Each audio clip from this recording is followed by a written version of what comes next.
Rahubat. I hope I'm clear. Can someone give a quick thumbs up or add in the chat that I'm being heard? Welcome to the Actual Facts Podcast. I appreciate you all joining in. I am Dr. Y. York, also known as Ni Ayikushi York and Pese the First. I'm known by other names. I'm the son of Dr. Malachi Z.K. York, Panabab Yanun, our Heavenly One, the Heavenly Father incarnated here in flesh to teach the lost souls, the 144,000 of the Nagar Nadu race, the Black African race, our people who've been under a hypnotic spell for the last 6,000 years under the control of foreign races and foreign religious doctrines. And so, as you can see, please share, right? Please share the room, the channel to those that want to tune in. I think it's best to share in all of those groups that our Sabians, our family, Musar are in. Also share to your friends now to let them know this is a very important uh, lecture and class that we're going to address. It's a two-part series. As you can see the title, you can see the extraterrestrial, the Elohiym, Anunaki, gods, lords, right? You see Jehovah, Yahweh, Allah. This is a major topic, and the reason it's a major topic, obviously, because every last one of our people have been influenced by these doctrines and have been influenced by these translations of these biblical texts, these Quranic texts.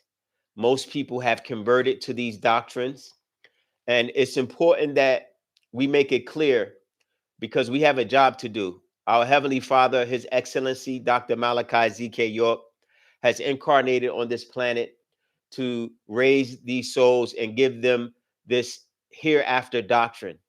This hereafter doctrine is the doctrine that you're supposed to have that is after the religious doctrine has faded away and has been outdated. We all know, we look at the conditions of the world, we see what's happening in the world. We see the chaos, we see the confusion, we see the destruction, we see the threats of wars and rumors of wars, we see the pollution, we see the ecosystems being destroyed, we see the economic damage that's being done across the planet. And so we have to understand that we're in a very peculiar day and time. And because of that, our job is to make sure and make everyone comforted in insofar as that you will be okay once you acknowledge and understand that the gods that you are looking for salvation, these beings that you have made reference to throughout your life, it doesn't matter whether you're Muslim, Christian, or Jew. It doesn't matter if you're a Hebrew Israelite, because I've had problems with the Hebrew Israelites and Muslims and these converts that have they have a passion about what they've been given, and quite understandably because you've dedicated most of your life to these doctrines. You've dedicated most of your life to these books. You've took your shahada if you were Muslim. You've got baptized as a Christian, depending on what sect. You've went to church and listened to various preachers and reverends and imams and rabbis and sheikhs, and all of them claim that they have the way, they know the direction for your soul. They're in contact with this God being, this Jehovah, this Allah, and they have a special connection with this being, and they are responsible for guiding your soul. Some even claim to be the mouth of God. Some even claim to be in contact with Allah. Some even claim to be in tune with the Elohiym. You hear all types of garbage and lies that have been perpetrated in the religious community. So I want to make it clear that there's no doctrine on the planet that can deal with these actual facts. And I'm going to be very frank and blunt. And the conscious community, so-called woke people, It's time for you all to acknowledge that the doctrine you've been teaching and mixing with your own words, the source is the Father, and that's it. You all know that you have his books. You all know that you have his doctrine, and you're using it in these platforms, trying to gain followers and teaching about things that you have no knowledge about. You're using these terms, Anunaki. I heard someone, this guy, I don't know if it's Billy Carson or Russ, I don't know what his name is, right? He's using these doctrines, uh, the Anunnaki, and speaking about beings and the Jaborim and the Anakim and the Nephilim. They're using these terms, speaking about the sons of God and speaking about these beings who come from the heavens, right? And they're misleading you because they don't want to give you the source of their information. The Father has been teaching this since 1960, right? A lot of people wasn't ready or prepared to really understand who these beings are, who Allah really is, who Jehovah, Yahweh, they really don't have a clue. And because they haven't been taught by these beings, they don't speak the language. Muslims, contrary to what people believe, they don't speak the language. They learn a few Arabic terms, learn a few Quranic surahs, right? The four kuls, and they speak it and make it appear as though they have little knowledge of the Quran when they don't. The Hebrews claim to be different from the Jews, and they have a little knowledge of uh, let's say, the Hebrew tongue, and they claim the Bible was written in Hebrew, and that's not true. They don't have an original Bible. You don't have. I spoke about this today. That you don't have an original Hebrew Bible, because the Torah. Let's give an example. The Torah was not written in Hebrew. According to Exodus, it was written by the finger of God, and they were written on tablets. And most of the books, even in the Quran, when it speaks about the words of God, they made reference to being on specific tablets. Moses broke these tablets, according to Exodus, when he was vexed at the children of Israel, right? For what? For claiming or worshiping what you call an idol, and he broke the tablets at the foot of Mount Sinai. Those fragments don't exist. So you don't have an original. You may have an older copy, right? Christians speak about the New Testament. They want to say, oh, the New Testament is the word of God. We have the Gospels. You don't have an original handwritten book by Mark, Matthew, Luke, or John. You don't have it. It doesn't exist. All biblical scholars that are studying and are concerned with your soul knows these facts, right? So when it comes to the interpretation of when you try to explain Yahweh, and don't take these things personal. I want y'all to share it to the religious people, because it's time that this has to stop. Y'all really have to know who these beings are. When you make reference to these interpretations and you say the Lord, there's only one Lord, that's not in your text. Okay, your text doesn't say there's only one Lord. Your text doesn't say there's only one God. That's convenient because you want your God to be the right one. You want, most Muslims say Allah is alone, Wahid, or right, Ahad they call him in the so and the one of the four kuls. I think Suratu, where it speaks about Ahad, Kulhu Allahu Ahad, Allahu Samad, Lam Yalid wa Lam Yulad. They said that in their Quran, that Allah is one, right? But then you read the Quran, you see Allahumma, you see Alihat, a dual Allah. You see a plural Allah there. In the Old Testament, you see God, but that's a misinterpretation. That's a misrepresentation of what's there. The Hebrew doesn't have a one God. And we went over this before, and we'll continue to go over this. There is no one God in your book of Genesis. That word God was an added word from the German. The word there is Elohiym. Okay, so we get right into it, so we can address, we can address who these beings are. Are they extraterrestrials? Are they angels? Are they let's say Elohiym? What are they? Are they fallen angels? Are they seraphim or cherubim?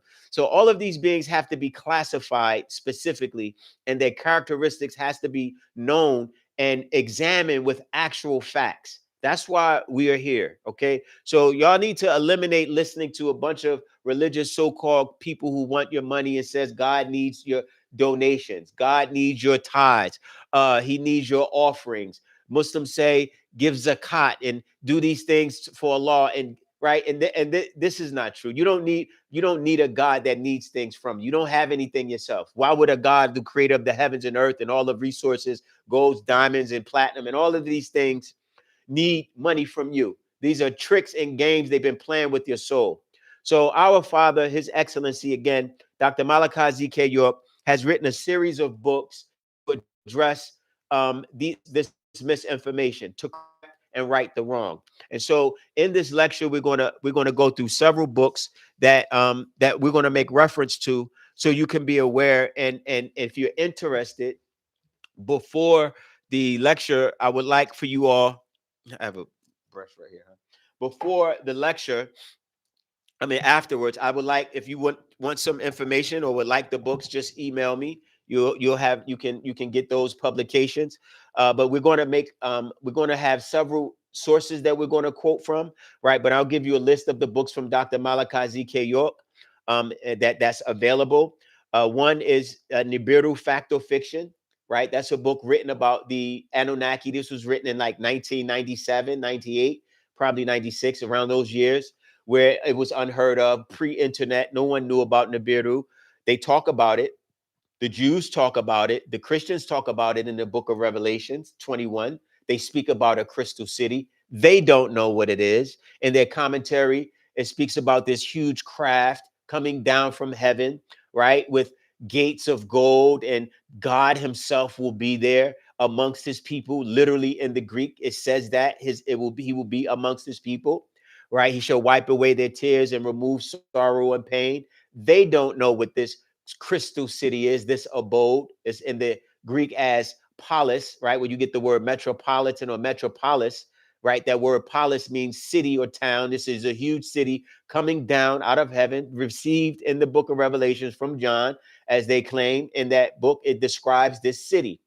They don't know what it is. If you say it's a craft, oh, it's not a craft. If you say, oh, it's Nibiru, there's an ancient word from it in another language, they say, oh, we don't really know what that is, right? They don't know what it is. The Nation of Islam speaks about this craft as well, and we'll go over that. The Hebrew Israelites, contrary to don't let the Hebrew Israelites say we don't believe in UFOs and they try to mock it. Most of them Negroes don't know anything about their doctrine or where it originated from. So you can't rely on them to give you any source information about what their true teachings are. They teach about it in several of their pamphlets and newspapers. They speak up. They have crafts, UFO, what you call UFOs, which are unidentified flying objects or identified flying objects, whatever name you want to call it, right? They use it. They use it in their text, in their books, in the book of they have a depiction of Genesis where Adam and Eve is being sent out the garden, and there's Yahweh speaking from this craft, right? If you ask any of the Jews or any of the Hebrew Israelites, when this cloud or this great pillar that they see in the book of Exodus guiding the children of Israel out of the wilderness, that Yahweh was in a cloud and it stopped at a specific city and gave guidance, right? Okay. Yeah, that's all you can say. Okay, you want to be a distraction. Let me get out of here. Okay, you out of here. Okay. So when you see these Exodus depictions of Yahweh in the cloud, or and I'm going to address these Hebrew Israelites, because we had enough of you all. We had enough of not you per se as a person. Don't take it personal. We're talking about the doctrine, okay? And they speak about it, right? When you say the Muslims acknowledge, they say Baruch. You ask a Muslim, what is Baruch? What is it that Muhammad took an ascension to the heavens with? They say it's a large, bright camel, right? A horse, a hybrid. They don't know what it is. They have no explanation and explain to a logical, reasoning, thinking person where and how did Muhammad get from earth to heaven on a mule, right? They don't explain it, right? So when the father in this book called Nibiru Fact or Fiction, when he makes reference to it, he speaks about how they teach this in their doctrine. They just hide it from you because they don't want you to question them. And in questioning them, guess what? They will have to say, I don't know. So, but we have someone amongst us that's alive, a living God, to explain it, because he was there. Okay, just to be clear, we have a God that has incarnated, that walked and talked amongst those beings who are and is a part of this group of beings who have a celestial and heavenly abode, and they come back and forth to earth to teach. Now it's your turn and your time as the Nagaru race to be taught. And this is the Outformation. This is the podcast. This is the channel that's responsible for teaching you that. Okay. So we move on. That's one of the books, Fact or Fiction, that is available. There's also, it's called Pa Anunaki and the Biblical and Quranic Race. This is an actual fact book, number 50. That's available, where we go through the descendancy of these Anunnaki. You've been given information that is earthly, right? When it speaks about the prophets and the Bibles and the Qurans. What we are going to address in this topic is the beings of the heavenly abode. Okay, so you'll know who these cherubim are, You'll learn the names of God, or the names of the Lord. Those are not their names, those are titles. Okay, so you need to know that who these beings are, particularly Enlil and Enqi. You've heard it before, but it hasn't been explained to you the way the Father explains it. You've heard about Anu. Anu is your heavenly one, right? Or the Most High. He's spoken of in Genesis 14. He was introduced, Abraham was introduced to Anu, the Most High God. You'll see it in Genesis 14:18, around 14:16, 14:18. You'll see this being known as Melchizedek, right? That introduces Abraham to the highest of this group of beings, right? Abraham was not aware of this being. He was only in contact with the lords of this group, or the Els of this group. He was not in contact with Anu or Elohiym, the highest, right? There's a difference, and that's why the Hebrew uses specific words. So in this publication, Pa Anunnaki and the Biblical and the Quranic Race, you'll see the Father makes reference to pre-physical and prehistory. Before Genesis, these beings they have an existence. They have a descendancy. They have a lineage by which their bloodline was transferred through copulation and marriage, having children amongst children, and it goes down where you see even where the sons of these beings come down and have sex with their new creation known as the Adamites in Genesis 6:4. Some people know them as fallen angels. You can call them what you want, but you're going to be, after this podcast, you'll have this lecture, you'll have specifics there. Number 3 reference is Kabir Kadam. This is Bigfoot. This book, this information in there from the Father about these Anunnaki or these Elohiym. It's the same, these are the same beings. It's no different. When you say Anunnaki, you just have to broaden your mind when it comes to linguistic availability of specific titles and beings. Every being is not named the same in every culture. So you're going to find different names for different beings in different cultures. The same way your name in another language will be different. And sometimes the meanings change depending on the language that's being spoken. So don't get caught on, oh, it says God and that's all. That's not what it just says. It says, it literally says a group. And we'll get into the Strong's 410 and 430, where God and Lord and El is there, but it's there as a plural. That is the biggest trick. Once we all get past that, we'll be in the clear. But the trick is that they translated it as a singular being. It was never meant to be a singular being. This is why the confusion of the let us in Genesis 1:26. So we'll address that in Kabir Kadam. Then we have 4 Pa Shajar Shalal Hayat. This is the tree of life. This is another actual fact. This is all written by the pen of the master, the Father, right? These are books that are available that I'm teaching from, and the affirmation that's been given. So anything that you hear is proven through actual facts, and all of this is in the publications. Just in case you want to read them after we go through this lecture. We have also number 5, Padamam Shawal Wu Za'am. When you hear this language, this is Misbatia, this is Sabbatic, this is our ancient language. This is another language, original language that we spoke, amongst other languages, Semitic languages that we'll make reference to when we make reference to the Bible and the Quran as well. You also have, that's Padamam Shawal Wu Za'am is the bloodlust and religion. It speaks about the bloodthirsty beings that ask for sacrifices and the religious doctrine that they converted you to worship them from the foreigners who brought it into Africa and into our lands. They brought these gods and made you give them your blood sacrifices because this is what they lust after and this is what they still require. Number 6, you'll see neuroscience of Wunawap. That's actual facts number 28. Also 7, 18 plus 18 equal plus 1 is 37 genes of the mitochondria DNA. Actual fact number 22, right?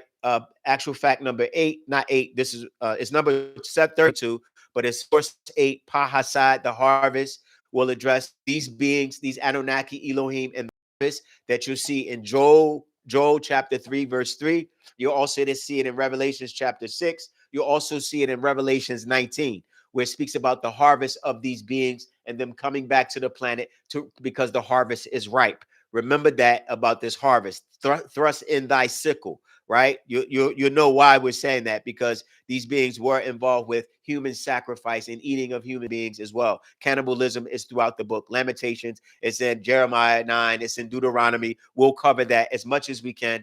I'm pretty sure there'll be a part 2. Number 9 is Monmaku, right? Freaks. Yeah, Monmaku Wu Pa Tamam Mokye. This is freaks and the perfect creature. The freaks of creation. This is your deformities, beings that are not necessarily human, that are mixed and genetically bred and are as beasts. And then you have the perfect creature, which is the original race, the Garden Adu, the African race, who was bred and or created in a perfect state, perfected state. Before you started converting to these foreign doctrines, you did exist in a perfect harmonious state. You didn't have the guilt and the shame and the fear of any gods burning you up and hurting you, because your gods never did that to you. It's ridiculous for you to even think that an all-loving, caring God is going to hurt you because and burn you up because you don't does what he said. You don't do what he says. That's narcissistic if you really look at it, right? You give him what he wants, he likes it. You don't, he's going to hurt you. That's wicked. So we're going to cover that, and you should understand or understand why it's important to identify who these beings are. Okay, so I'll go quickly through this. Rasamor Yakasat, the designer genes, number 22. Kathor Ranan at, many names. Actual facts 22. Pafa'ek Mukwanu, Pa Mukminu Salal, the supreme beings, the Melanite race. That's actual fact. We'll source that as well. In each one of these books, the Father is covering these titles. So it's important that you understand that you'll find in any one of those books. So take note, if you can, take a pen and just be reminded of the actual fact that you may be interested in. Yakher Kawun, Gadad, Ashu, Awu, Ayash. Who is God, female or male? Sayin, that's very important. Who is God, male or female, female or male? That's number 19. Then you have Sayin, Mushram, Sayem, Mushram, Awad, Dasas, M. Mukmeyu. That's intelligent design, divine design, or plot of aliens. Okay, so those are the 16 actual facts that we'll make reference to. Also, we have some extra biblical and other sources like the cuneiform parallel to the Old Testament. This is a book by Robert Williams Roger, who wrote a book, the cuneiform tablets, that the Father speaks about, that Moses received to give to, Moses received from Tammuz, this Lord that was on a mount. This was one of the cuneiform tablets. They're Sumerian tablets that from Mesopotamia, where your father Abraham was from. And he knew about these beings, and they recorded their information in these tablets. These Assyrianologists have this information available in these books. They will tell you that these doctrines of the biblical and Quranic texts come from ancient tablets, right? These tablets are listed in many, the Atrahasis, the Gilgamesh epics, the Enuma Elish, the lost books of Enqi. And these books that has a collaboration of various Assyrianologists that have studied the Mesopotamian texts, uncovered them in 1845, and then deciphered them or translated them the best way they could and placed it in a book so you can research yourself. So when the Father mentions about these tablets and these stone plates that is mentioned even in the Quran. It's mentioned in the Bible. It's mentioned in these texts that these books that you claim that think that came on paper, they wasn't on paper. They were on ancient tablets written in the cuneiform, where the Elohiym came out of from Mesopotamia.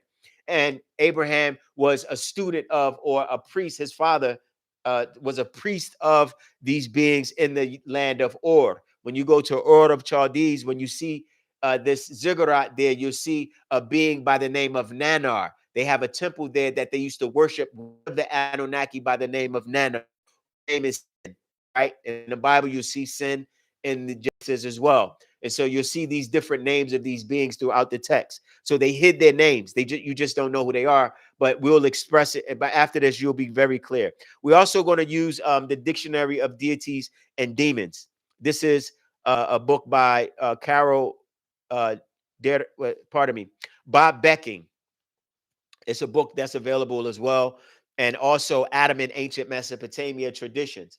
Those are just four. There's many others, but just for this part, this lecture, we'll just address those specific. Now let's get into this. First of all, let's address Nibiru and these Anunnaki, right? These Anunnaki are, when you see the word, right? Anytime you go on these, and before we just share the room, please subscribe. That's how we keep the interest in this channel flowing. So I would like all y'all to subscribe and share it if you can. Anyone real quick. It's a click of a thumb to share it as you scrolling or as you're listening. So we're going to address, and any questions, right? Right. Any questions? Put the questions in the group. I keep saying group chat. All of it's the same room. You understand me, right? Put your questions there so I can make reference to it and cover it. But I'm going to cover as much as I can in preparation for this. Now, preparation for this lecture, and we have some good lectures coming up. We'll get into that after we conclude. What's the schedule? The schedule is 3 times a month, the 9th, the 19th, and the 27th. 3 times a month we'll have special lectures or the podcast and guests as well. So let's deal with these Anunnaki first, because you see the title. Now, when you say Anunnaki, you're saying, you hear the word Anu there, right? Anunaki. The ancient word for earth was ki. This is where the Greeks adopted the word geo or geo. You see that, geology, geography, right? That Geo is really a key or Q, U, O, or QI. Ki was the name for earth. So Anu, Naki, are Anu is their highest deity. He's known as An. Okay, he had another name. He's known as An, and he also was known as Elohiym in the Hebrew. But the question is, what is his Sumerian name? You can't hinge everything on the biblical their source there, because they were known throughout many cultures. So in the culture of Mesopotamia, he was known as Anu, and Anu had children, and he had 2 sons by the name of Enqi and Enlil. He had other children as well, but these are the main characters that, as it relates to the biblical text and how they came to the planet, and their names became known as Lord or Yahweh and El or Baal. Right, you'll see that throughout the Samuels. You'll see Yahweh as a title, but it's not exclusive to Enqi. Enqi, you hear the word ki, was Lord of the earth. En means master, right? So when you hear Enqi, master of earth, Enlil, master of the skies. So there's 2 groups of beings. Enqi was the firstborn of Anu, right? He was the firstborn. Enlil was the secondborn, but he was born of in his bloodline of a specific seed. So in their genealogy, he was of a pure seed. Enqi, on the other hand, was part, let's say, reptilian, or part Homo saurian and part Anunnaki, insofar as from his father, and he had a different mother. So they would breed amongst different species as extraterrestrials, or amongst the angelic beings, or these groups of gods. So they had their conflicts there, and they had their issues there, as well as they had their agreements. But what happens is, overstanding their genealogy and their interaction, you have to understand the story of what happened before Genesis. And then we'll walk down to how these beings played a part in Genesis and why they decided to make a man. Why they said, okay, well, let us go make a man in our image and after our likeness. Let us do this thing. And you'll find out why some of them were walking and talking in the garden, because they took on physical form. How do you know that? Well, your biblical text gives many, many quotes about it. It's not something that's unknown. It's just that your preachers don't know. They don't know that these beings had arms, and Moses saw his face or didn't see his face, right? He said, let me see. He turned his backside to Moses. They have fingers. He wrote with the finger of God on the text, or the scribed or inscribed in the tablets. So these beings are very much physical, and they can be spiritual as well. Just like you are physical and you can be spirit. But they have the ability, because of their evolutionary existence, and because they're millions, probably billions of years older than humans' existence. You're a newly created planet, right? 24 billion years ago, this planet, but the species, the 6,000-year-old creation of the Adamite, is fairly new. So when you look at these beings, don't look at them as a group of beings that you can compare yourself to, because their technology that they have has been around for hundreds of thousands of years. They've been genetically cloning for hundreds of thousands of years. They've been traveling intergalactically for hundreds, millions of years. They are of the intergalactic transverse and the various pathways throughout the universe. This is how they're able to come back and forth to the planet, and you're not able to get there. They travel in this huge craft called Nibiru. You've heard it, but you don't know what it means. It comes from the word Nebara, right? When you see the word Nebara or Nabrashta, when you see Nabrashta, you see it in the Strong's number 5043. And you'll see it also in the Arabic, Nabara, which means to raise or elevate or to go. The word Habara or Hebrew comes from that. Nabara or Nibiru, Hibiru or Habiru is the same root word. It means to transverse or to cross.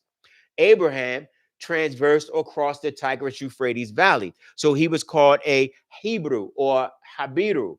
The Nibiru, the craft that these Elohiym or Anunaki travel in, is called Nibiru or Nabrashta or Nabara. Those are the Arabic and the Hebrew words. So you understand when you hear Nibiru, right? This is the craft that they use. It's called the Crystal City in the book of Revelations. When you see it, it's a huge craft that was built with particular stones and metals, and it has gates, and it travels intergalactically. It has the ability to it doesn't use fuel to travel, because they've surpassed fuel usage. You're getting there where you're not surpassing fuel. You're not I see a question, Congo, where you're about to transfer from gas or fossil fuels to electric. But these beings know how to use the dark matter of space to transport themselves at lightning speed, which is a science that you've yet to learn. These beings know how to do that. So they can, what you call, travel in space and time at various speeds and come back and forth and know the future and know the past. And they've been had what you call holographic computers. You're just getting these things now. Fortunately, so you'll have an idea of what I'm saying. Just think of a holographic computer that you're using. Just think of it on steroids, 1,000 times or 1,000,000 times better, right? So they're aware of these hidden universal powers. But these beings, there were two groups of them, and they had some issues in their star system. The two brothers, Enqi and Enlil, your Yahweh and your Baal, right? They had to look for gold, right? And in looking for gold, and because of the atmosphere, there was an issue with their atmosphere. There was a huge hole in their ozone, same way you have here on Earth. They wanted to solve it by using dust particles from gold to, let's say, reflect the harmful UV light rays that were coming in, the ultraviolet rays. This craft would past certain suns and certain solar systems, and because this hole in their atmosphere was damaging, they had to look for gold in other places. And one of their stopping points was Earth. They would come back and forth to Earth every 3,600 years. It was called a shard, okay? And this is where the 360 years, the Mesopotamians talked about it because they taught them about it. When you look at Mesopotamia on the walls of certain temples in Babylon, you'll see, what you'll see is, um, you'll see these planets and this Nibiru craft that is written or carved, engraved, and people, scientists were like, how did the Mesopotamians know about the solar system and the 10th planet if they didn't have any telescopes? Well, these beings, these Anunnaki, Elohiym, taught them. And so they had to come to this planet to look for gold. And they did find gold here in South Africa. And this is why when you look in Genesis, it says, and the gold of that land is good, right? People are like, why is these beings worried about gold? How is gold on a planet that you just created 6 days ago? These are the reasoning questions that the Father gets us to use our minds to think. How gold takes millions of years to develop, right? I see your question, Ray. I'm taking note of your questions, so don't you put them in the chat. When the Father's like, how would this gold evolve? It takes millions of years for the molecules of gold to multiply and to be compounded enough to be sourced out to acknowledge it that it's good. But this Lord or these Elohim saw that the gold of the land was good. So they came here. However, the work to mine the gold in South Africa specifically was very difficult, right? These beings came to this planet. They saw how void and dark it was in a particular area, right? And so they hovered above. They called it the spirit of the Elohim in this huge craft. And they said, let there be light. They shone their light, this craft's light within the atmosphere. And so they stirred up the creation, right? They stirred up, but thank you. They stirred up a creation on this planet in the area of Mesopotamia, but they've been coming back for thousands of years. The work was very hard, arduous for them. It was very difficult.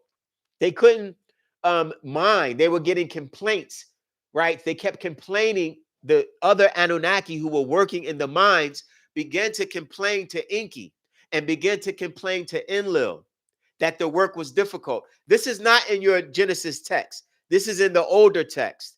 The Genesis story just is a small fragment of what happened. That's why it's very difficult to understand. And everyone knows there's gaps missing, right? But we're pre-history. We're pre-story of the Adamite. When these beings came, the work was difficult. So they came up with a plan. The plan was to do what? Let us make a man to do the work for us, right? So they found they had to come up with an idea of how to breed a man. If you read Genesis, it says, we have not found a man to do work, to till the ground. This was a plan that had nothing to do with anything religious. This had to do with the work that was needed, and they couldn't find or didn't find a man to till the ground. So they said, let us make one. Let us breed one, but let us use our genes. The word, let us make man in our image. They say we need him to look like us and act like us in order to be obedient, in order to carry out a specific group or a specific task, which was to mine the gold so they could transport it back to their mother craft, Nibiru, and transport it back to the heavenly abode where they came from. And this is why in the Genesis story, you'll see that in the breeding, they had to see how this creation would behave. So they bred this being in a specific location in Africa, and they placed or took the man and placed him eastward in the habitat. He wasn't bred there. He was brought there. And they used the genes, right, of the genetic cloning that took place in the bone marrow is where they had to make the two individuals, Adapa and Titi, or Adam and Eve, compatible in order to mix So they said, let's use the blood of the bone, which is symbolic of the rib.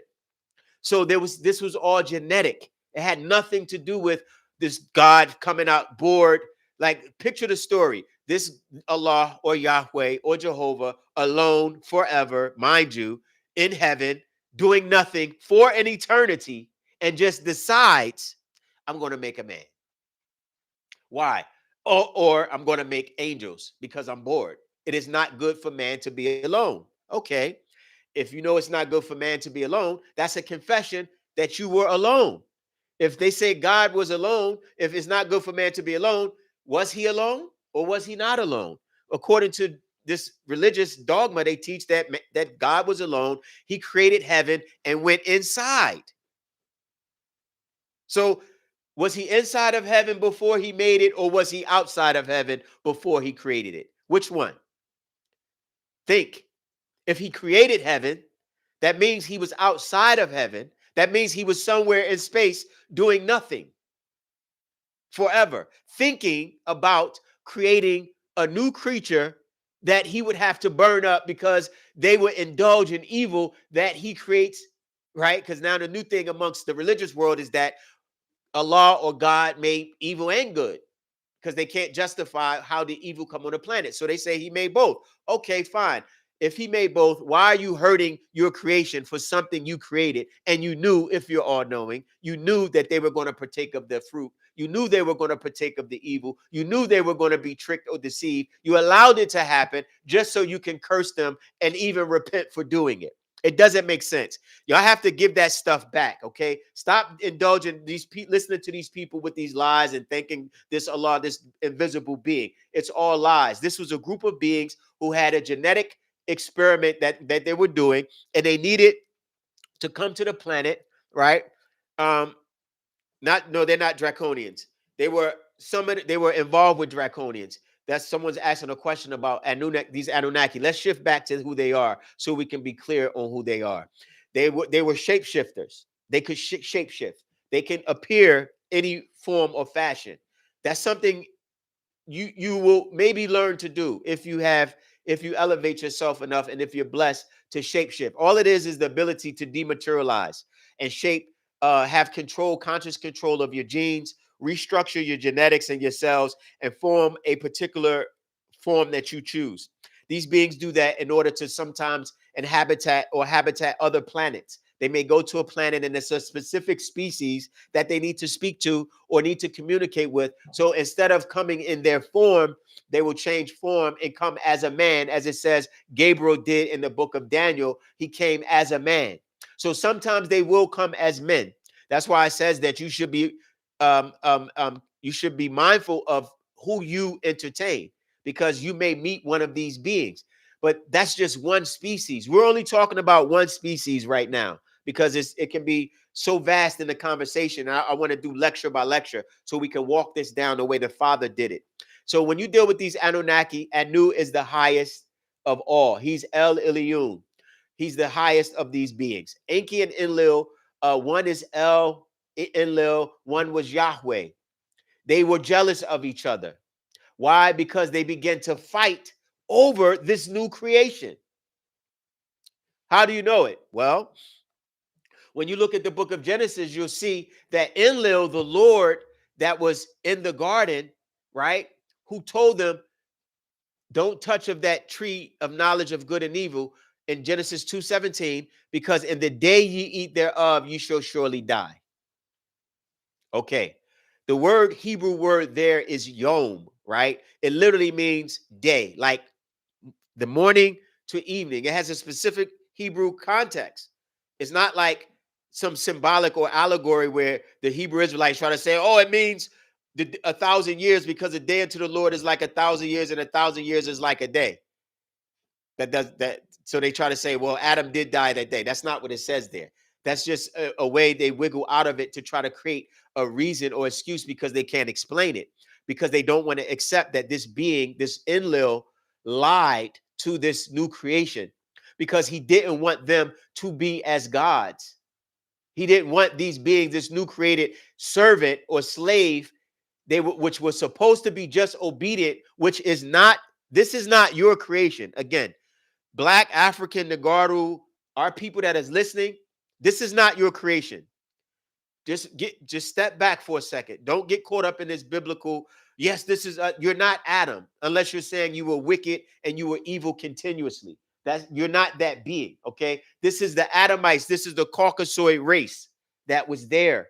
They were wicked. They were bred for this purpose. These Anunnaki bred them to be workers, and this Enlil did not want them to be in have the ability to be as they were, to be able to reproduce on their own, right? To be able to say no, to be able to be disobedient. Ningishzida, or the serpent, who was in the garden as well, mind you, so he was not an enemy of this Lord. He couldn't have been. How was he an enemy when he's in the garden and this Lord or Enlil didn't know this being is there? That means that Lord is limited. You can't say this is an all-knowing God when he doesn't know his enemy is in the garden in his own house. You have alarm systems that can detect when a stranger is coming in your house. You have a guard dog that can detect whether a stranger is coming into your house. Right? So you telling me that an all-knowing being, the creator of the universe, that knows the depths of the seas and the farthest star, doesn't know a serpent, his enemy, is going to be the downfall of man and he's in his own house? It doesn't make sense. Is it because these beings were all a part of this group? And this serpent, or this, right, this name is Ningishzida, who was of the Anunnaki, he was the son of Enqi, told these beings, this new creation, that Lord Enlil, because they were in conflict, doesn't want you to know that you can be gods or you will be as us. This is there. It's very clear. It's in Genesis chapter 3. It literally uses the word, for God does know, the Elohiym does know, that in the day you eat thereof, your eyes will be open and ye shall be as gods. It uses an S. They purposely use S there. They didn't use S in the beginning of the verse. If y'all want me to read it, I can read it. But I'm verbatimly saying it. If I could pull it up real quick, let me pull it up so we can be clear real quick. So people, I have it in memory. So because the Father teaches this is something that we have to know. Genesis chapter 3, verse 5. When you read 5, it says, for God, the word Elohiym is there. Again, 430, it's Elohiym. It's a plural. It means plural. Literally, if I can show you here, right? This is the Strong's, it's a Strong's Concordance. If you can see the word Elohiym, right? It says it. You can pull it up yourself. It's not something difficult. It has Strong's 430. It says Elohiym, plural. This is the word that's used in the word God in Genesis 3 verse 5. This is the trick, a simple trick that will be pointed out. For God does know, or Elohiym correctly does know, that in the day ye eat thereof, then your eyes shall be opened. Right? I'll answer that. Who's the real creator of man, Enlil or Enqi? Enqi is the real creator. That's what I'm speaking about. He was the one that bred man, or bred this Adamite. And this is why they were jealous, because Enqi was the one who him and Enlil were fighting over the control of these Adamites. That's why it says the Lord your God is a jealous God. Enqi was jealous. Enlil was jealous of his brother, and he was saying, don't have him before me. Nanar, and it was the grandson of Enlil, who was the us in Genesis chapter 10. Let us go down there. So there's pockets, there's two sides. One is the cherubim, right? The cherubim. You see, the cherubim is in this very same chapter that Enlil put at the gate. The cherubim, which the flaming swords. Who's over the cherubim? Ezekiel's 18 says it. Let me go there real quick. Ezekiel's 14. I'll show you who their Messiah is. Right? When you look up this cherub, okay? Search. Pardon me. Let me come here. I have it right here in my notes. When you look up cherub, right, in Genesis chapter 18, Ezekiel's 28, You see Ezekiel's 28, thine heart was lifted up because of the beauty that thou hast corrupted. Let's go to 28. Go to verse 1. I'm trying to find the word cherub specifically. Okay, here it is. Right? This being was an anointed cherub. When you see it, it says, thou anointed cherub. Why is they calling him anointed? It's because he was what? He was of those beings who were of the Enlil side. It says, and by thy multitude of thy merchandise, thy filled the midst of thee with violence. Thou hast sinned. Therefore, I will cast thee as a profane out of the mountain of Elohiym, and I will destroy thee. They were having a war. I'm trying to find anointed. Let me get there, because that they said a Messiah. That's the word. Anointed cherub. It's a specific verse. When you see the word anointed, you see Messiah. Okay. Let me see. It's in 14. Pardon me. Let me get this verse correct.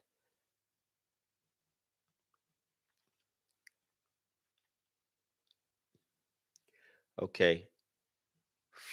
Anointed cherub. Let's find it it's in Ezekiel, right? Maybe in Isaiah. It's in Ezekiel. When you look at cherub, you see it in verse 10, chapter 14, right? You'll also see it in chapter 10, verse 9. This cherub, then the glory of the Lord went up from the cherub. Then you see he spake unto man clothed with linen and said, go in between the wheels, even under the cherub, right? This word cherub there is, when you look it up, you'll see it's it's a plural form, and it's opposite of seraphim. And these beings, when you look in Genesis, you'll see that it was Enlil who placed the cherub where? At the garden. If you read verse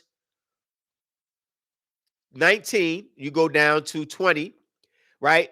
22, it says, and behold, the man has become as one of us, to know good and evil, and now lest he put forth his hand and take also of the tree of life and eat and live forever. Therefore the Lord God sent him forth from the Garden of Eden to till the ground, to work, to mine.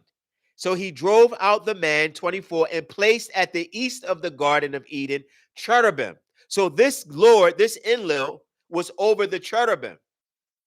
Enqi was the son of Enqi is Ningizida, who known as Zehuti, or they misrepresent him as, they call him a serpent, but they say he's the most wise. He was wise because he knew what these beings Enlil's side was up to. Right? So they were aware of the activities. It's just that Enlil did not want these beings to be able to reproduce on their own and to be able to say no and to be disobedient. That wasn't a part of his lineage. He did not like the fact that they had the ability to reproduce on their own. Enqi gave them that ability.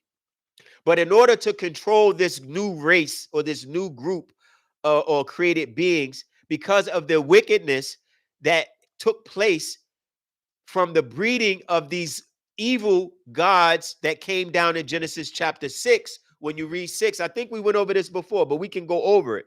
When you see the sons obeying Elohiym in verse 2, chapter 6, it says that the sons obeying Elohiym saw the daughters of the Adamites. The word Adamite there is 120. You see it. Strong's 120. They had sex. It says, and they were fair, and they took them. So it was the sons of Enlil that raped and took the Adamites and bare these, what? Read verse 4.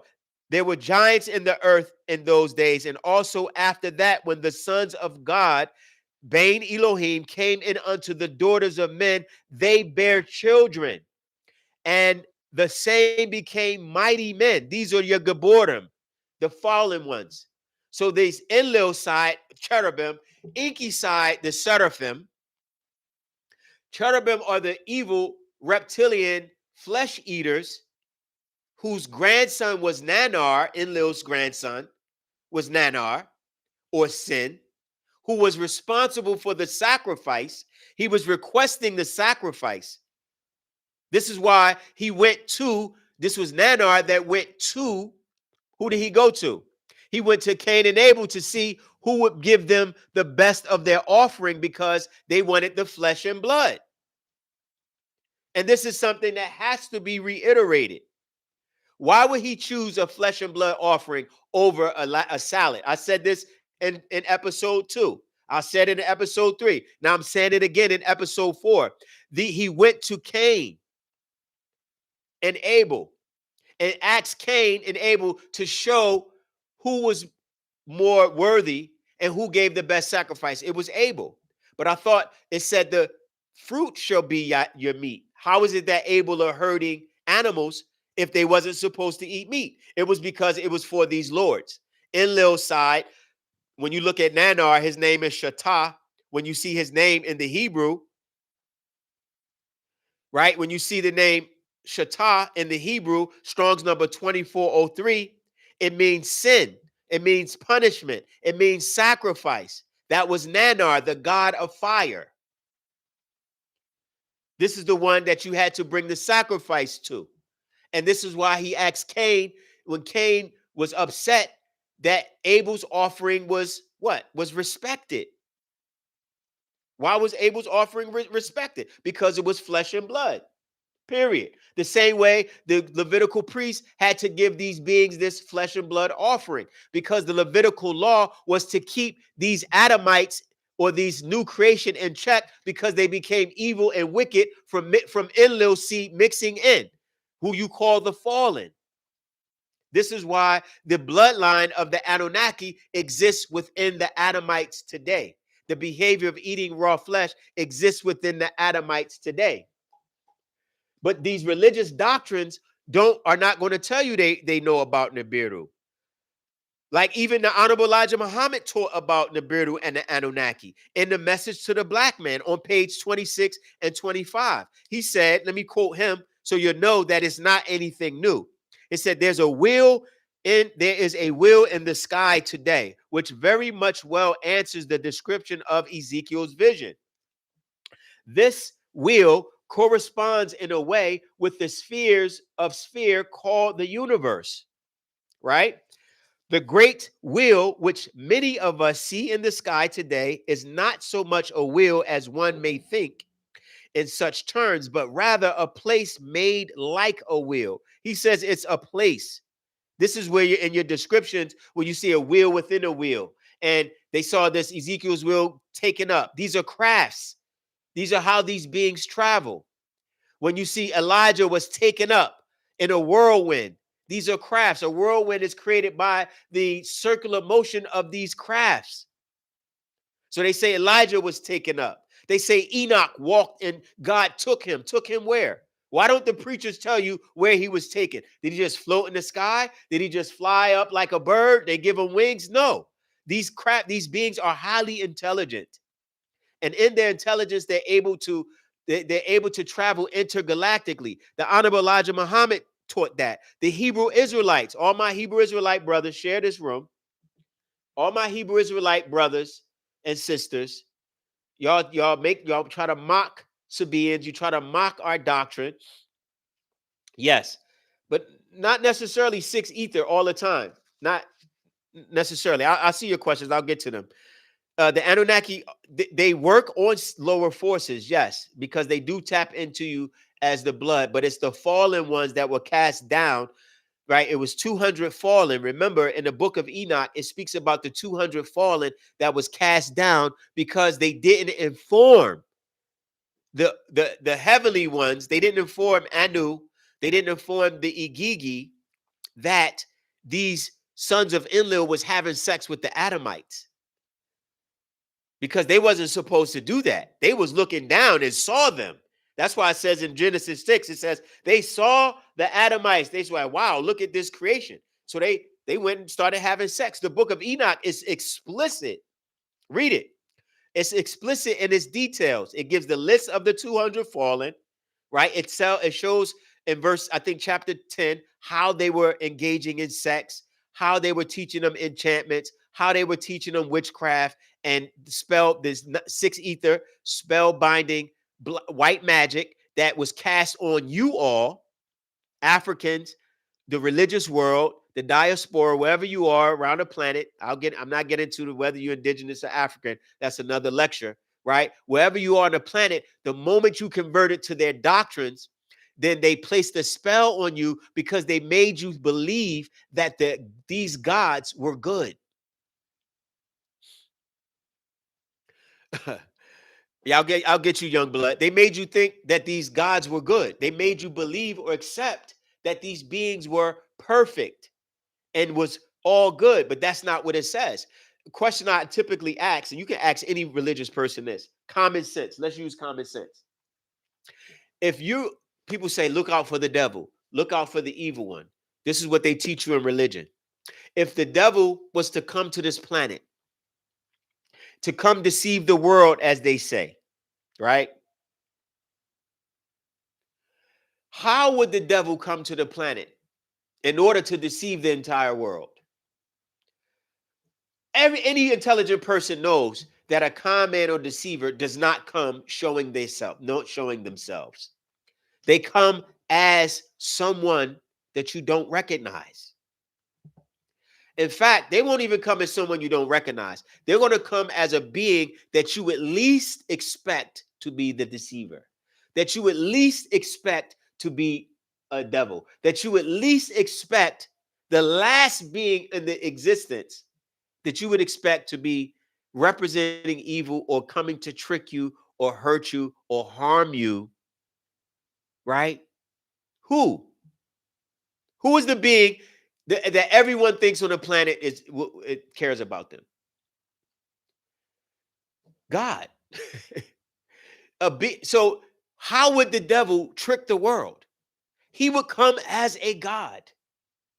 He wouldn't come with the pitchfork and the tail. So when the religious world tells you to look out for the devil, they're tricking you. They're lying to you because you will never see the devil if he's as smart as they claim he is. He's smart enough to know if I come in a red suit with horns, pitchfork, a tail, if I come with blood, and they're going to know who I am. So I have to come in a way that nobody will recognize. And you have accepted these beings as God, even though they do evil to you. Now that's a spell. You have to be under spell if you accept the Lord and you justify why he drowns people. You don't justify no evils in court. You don't justify no evils in society. But you ask a Hebrew Israelite, well, look, he can do what he wants. He can put people in bondage. He can ask for human sacrifice. He can ask for animals. He eats animal blood, drinks animal blood. He has the power. Does he have the power to remove the devil? Yes. Does he have the power to remove evil? Yes. Does he have the power to snap his finger and make light? Yes. So he doesn't have the power to snap his finger and remove evil, his enemy. So you don't want you don't want to accept that you've been tricked, but you have to accept that these beings are not what you think, and all the religious doctrine's been teaching about it. Let's move forward because this is not the Nation of Islam taught about it. The Hebrew Israelites teach about these beings. One of Yahweh's UFOs appeared as a cloud in one of their books, right? It's called what do you call it? Hovered between. They say it was in one of their pamphlets. It says that this craft hovered above Pharaoh's army. I will get to that, Jeremiah. Trust me, I haven't forgot you. I'm going to cover all of that here. In these lectures. Just stay tuned. Hope you subscribe and please share. If you share the lecture, I'm going to give you the schedule of the lectures. Well, I'll address that specifically in the lecture called Identity Crisis. I'll address that. The Hebrew Israelites teach Moses was allowed to see Yahweh's glory and flies through the heavens on a mother plane. This is in their doctrine. Ask the Hebrew Israelites, right? Anunnaki are ETs and they're made it's either Adamite and we regard, but not Anunnaki, then who are we? We're going to get to that. It's a lot to cover. So I just want to walk you through it. Once I cover the Anunnaki, eat good. Once I cover the Anunnaki and the Elohiym, we'll address who our deities are. But you have to first digest this so you know that these extraterrestrial beings coming to the planet as lords have been deceiving people. Now, biblical scholars, Christians speak about this holy city, this New Jerusalem, right? For the Christian people here that are listening, why in the Wycliffe commentary, they speak about, they say, well, it's probably not a real place. It's probably in a heavenly abode, that Zion that is above, and one must not, what he says, must not be dramatic here as to what may be interpreted symbolically and what must be considered literally. They don't know what it is. In the Ryer Study Bible, in the commentary, they say New Jerusalem, this new heavenly city, will be the abode of all saints. And they speak about it in Hebrews chapter 12, verse 22, verse to 24. They call it the bride of Christ, Revelations 21:9. The place Christ is preparing for his people. They don't know what it is. They say it's a dwelling place for all believers. Dwelling place, how? Is it physical? Is it spiritual? Why do you have gates in heaven? Is someone trying to come in? Are you trying to keep people out? The only way you have gates is because you're trying to secure the place. Why you have gates in heaven? What's on the other side of the door? People, are there beings somewhere you don't want in? They don't explain that. They just leave your mind out there to wonder, and they make you feel guilty for questioning. Not here. We're going to question everything. This is what the Father teaches us. In the Clark's Bible commentary, there is no matter whosoever small in this world. They say that it is not something similar to it, even in the spiritual world. They don't know what it is. I'm going through these commentaries. The book of Revelation says, by the worldwide church of God, this is another Christian sect that speaks about this craft, Nibiru. They say, some say this New Jerusalem is a real city. Others claim it's only allegory of the perfected and eternal church. They don't know what it is. According to Daniel, the book of Revelations by Uriah Smith, he's over this large congregation, this huge congregation of Christians.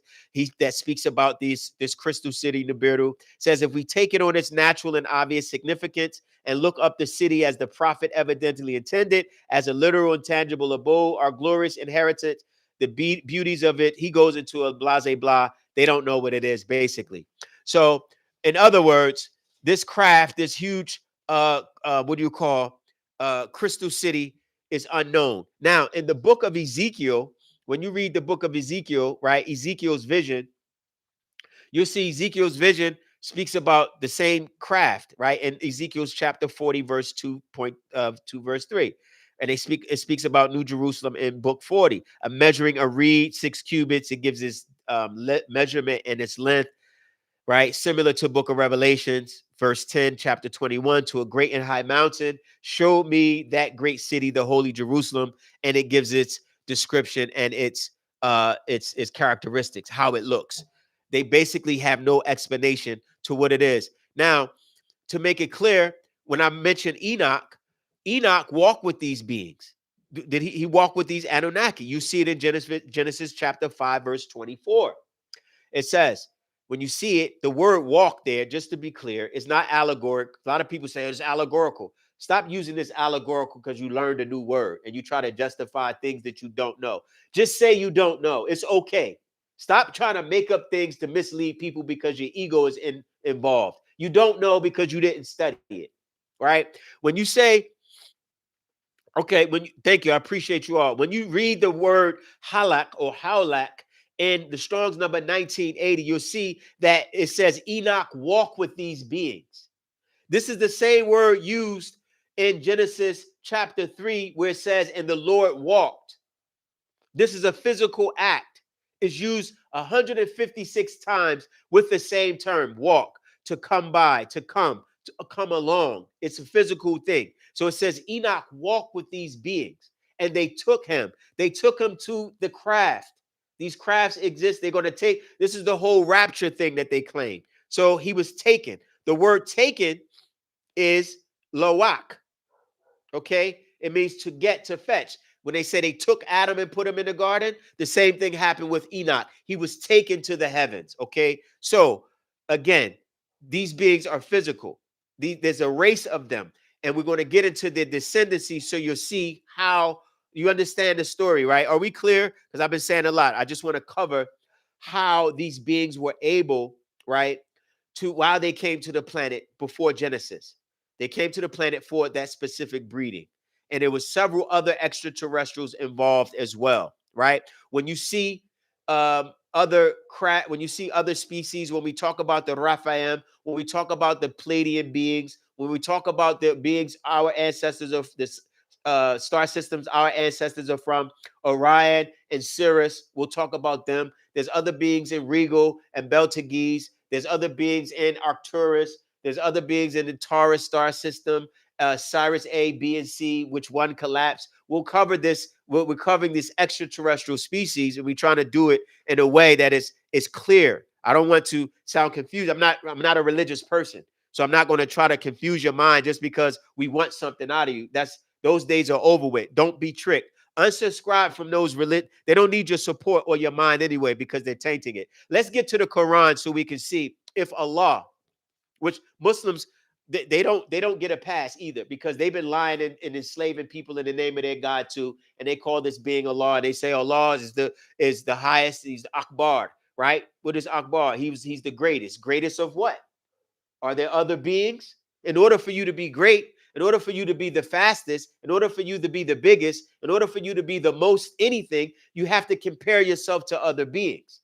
You can't say he's the most high because you're acknowledging there's other high beings.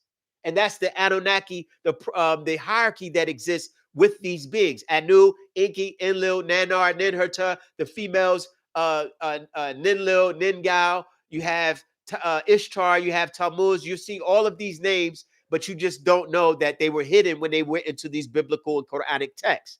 They just became Lord, and this was a Lord, and that was a Lord, and Enqi was a Lord, and this was a Yahweh, and this one was an Allah.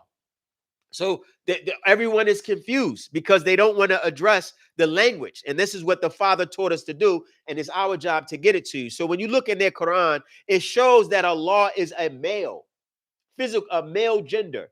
In the Quran, chapter 12, when you see Allahu Ahad or Allahu Kulhu Allahu Ahad, Kulhu, say he. All Muslims should, you heard this before. As a Muslim, if you know that surah, right? Kulhu Allahu Ahad. Who is male, him or he? Say he is alone. So they acknowledge these beings as gender. So don't say, well, he doesn't have a gender, yet you conveniently use he because you're a man and you want God to be a man. But yet when we address, is he physical, you say no, but you plant in people's mind because you want the authority as a man to say Allah is a man. Convenient. It's a convenient, but they acknowledge him as physical. In the Hebrew, and when you look at the Quran and when it says that Allah is coming, right? They use the word ja'a there, that Allah is going to come. Come where? Come to earth. They said he came to earth and established his throne in heaven. He had to come to earth to shape man from mud. Don't say it's a spiritual allegory. They get that lie to you and then they expect you not to think further. How are you shaping something from mud with no physical hands? How are you shaping something from dust and you're blowing your spirit into man, right? With no lungs, with no mouth, right? If he's in your image, then he looks like you. The way when you made Adam, you were making yourself. So don't lie. Stop lying to these people. And I'm talking to any all the conscious community, the Hebrew Israelites. They all know me. Nation of Islam. Y'all better get to know what's going on. These actual facts that these beings are flesh eaters and they have been walking the planet for thousands of years. And your books speak about it. The Quran confirms that this Allah is an Anunnaki. It says if you are in doubt about what you find in the Quran, go back to the scriptures before it. It says it in the Quran chapter 3 because they know that if you read the Quran, you wasn't sure who Allah was, it would say go to the Torah. In the Torah, it makes it clear that this Allah is a male or masculine or a physical being. It also says it in verse 3 of chapter 3. In verse 1094, it says, it is he that sent down step by step in truth the book, confirming what we sent before it in the Torah and the Injil, the book of Revelations. Book of Revelations, chapter 21. I'm going to, so it's irrefutable that these beings are physical and they have a species and they have gender and they're jealous of each other and had conflicts with each other and they have bloodlines and they mixed in and their seed that mixed became wicked and evil and they drowned them. That's what happened. That's what happened in Noah's time. They drowned them because man is corrupt. These beings are evil. This being is, the imaginations of their heart was wicked. How they were wicked. If they were made in your image and after their likeness, then guess what? You made them that way. That's that race. That's what you see on the planet. Revelations 21 say that you will meet God. That's what it says. The tabernacle, female a lot. Thank you. Holy Quran chapter 53:19. Allah is a female Anunaki as well. My elder put that in the chat. You can see that chat 53:19. You'll see a lot there, which is a female Anunnaki, because there were females and they had wives. Enqi and Enlil had wives.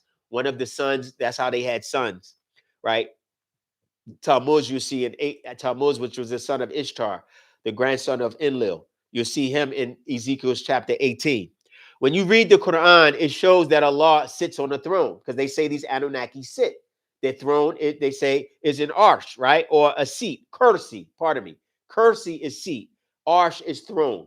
When you see chapter 2, verse 225, it says, throne is arsh, according to the modern day English, as I say, the Arabic lexicon. When you read the Arabic dictionary by Munir Balbak, you see throne is arsh. Allah is or sits on a throne. Read chapter 2, verse 225. So Allah has a butt. He has a physical body. You can't sit without a butt, right? You can't shape without hands. And he says he's behind a veil. That's what they teach, that certain angelic beings, what do you call it, was taught by Allah behind a veil, particularly this being Marduk or Michael. When you read the Bible again, we're going to go through these scriptures so you have these quotes. In Matthew 23:22, it says that he's in heaven. Literally, it says, he that swear by heaven sweareth by the throne. This is another space or another verse that speaks about the throne of this being. So these beings have thrones. These beings have feet. These beings have hands. These beings have sex organs. These beings have lungs. They have eyes. It literally says the eye of God winked. It says the arms of God or arms of the Elohiym, right? So we know these beings are physical. So let's get into their descendancy so you can be clear on how they descended and what bloodline that comes from. So we're going to go pre-history. This is before Genesis and how we got to Genesis. So in the very beginning of their history, you had Anu, who was known as An. He was the son of Inama. This is all in the Sumerian text. You see this, and then this biblical Quranic race, the Anunnaki, right? His son, right, was Enlil. He's also known as Nunamnir. Nunamnir. You'll find Baal, he's also known as Baal. You'll find that in Joshua 11:17, right? When you say people worship Baal and then people worship Yahweh. Those are two brothers. Just in the text, they remove Enlil and Enqi because those are cuneiform Sumerian words. So you're not going to see that. But you will see Yahweh, who is Enqi. Enqi had a wife by the name of Nimma, right? Right? By his own sister, half-sister named Si. Si was the daughter of Anu. Enqi had a wife by or married or copulated with Nimma. They would intermarry in that realm. The firstborn, her name was Nimul as well. That was another name. She gave birth to who you know as what? Right? No, she gave birth, pardon me. Damkina gave birth to Murdoch. Murdoch was the son of Enqi and the son of Damkina. Damkina was the daughter of Alelu. That's another bloodline. So these, you see, these words will sound more clearer to you as we move forward in the studies. We're just introducing these names to you. So Ea, Enqi, Yahweh, right? Also known as Nudamud, right? He has several names. Enqi, Ea of the earth or the waters, right? Nudamud means he whose home is the water. Enqi, master of the water, because he was a water being. He was half aquatic. He could come on land. Same way you lived in water, come out on land. These all species were coming out of the water, but Enlil wasn't of that seed. That was another side, but we're going to deal strictly with Enqi seed because he was responsible for the breeding, and we'll address Enlil's side as well.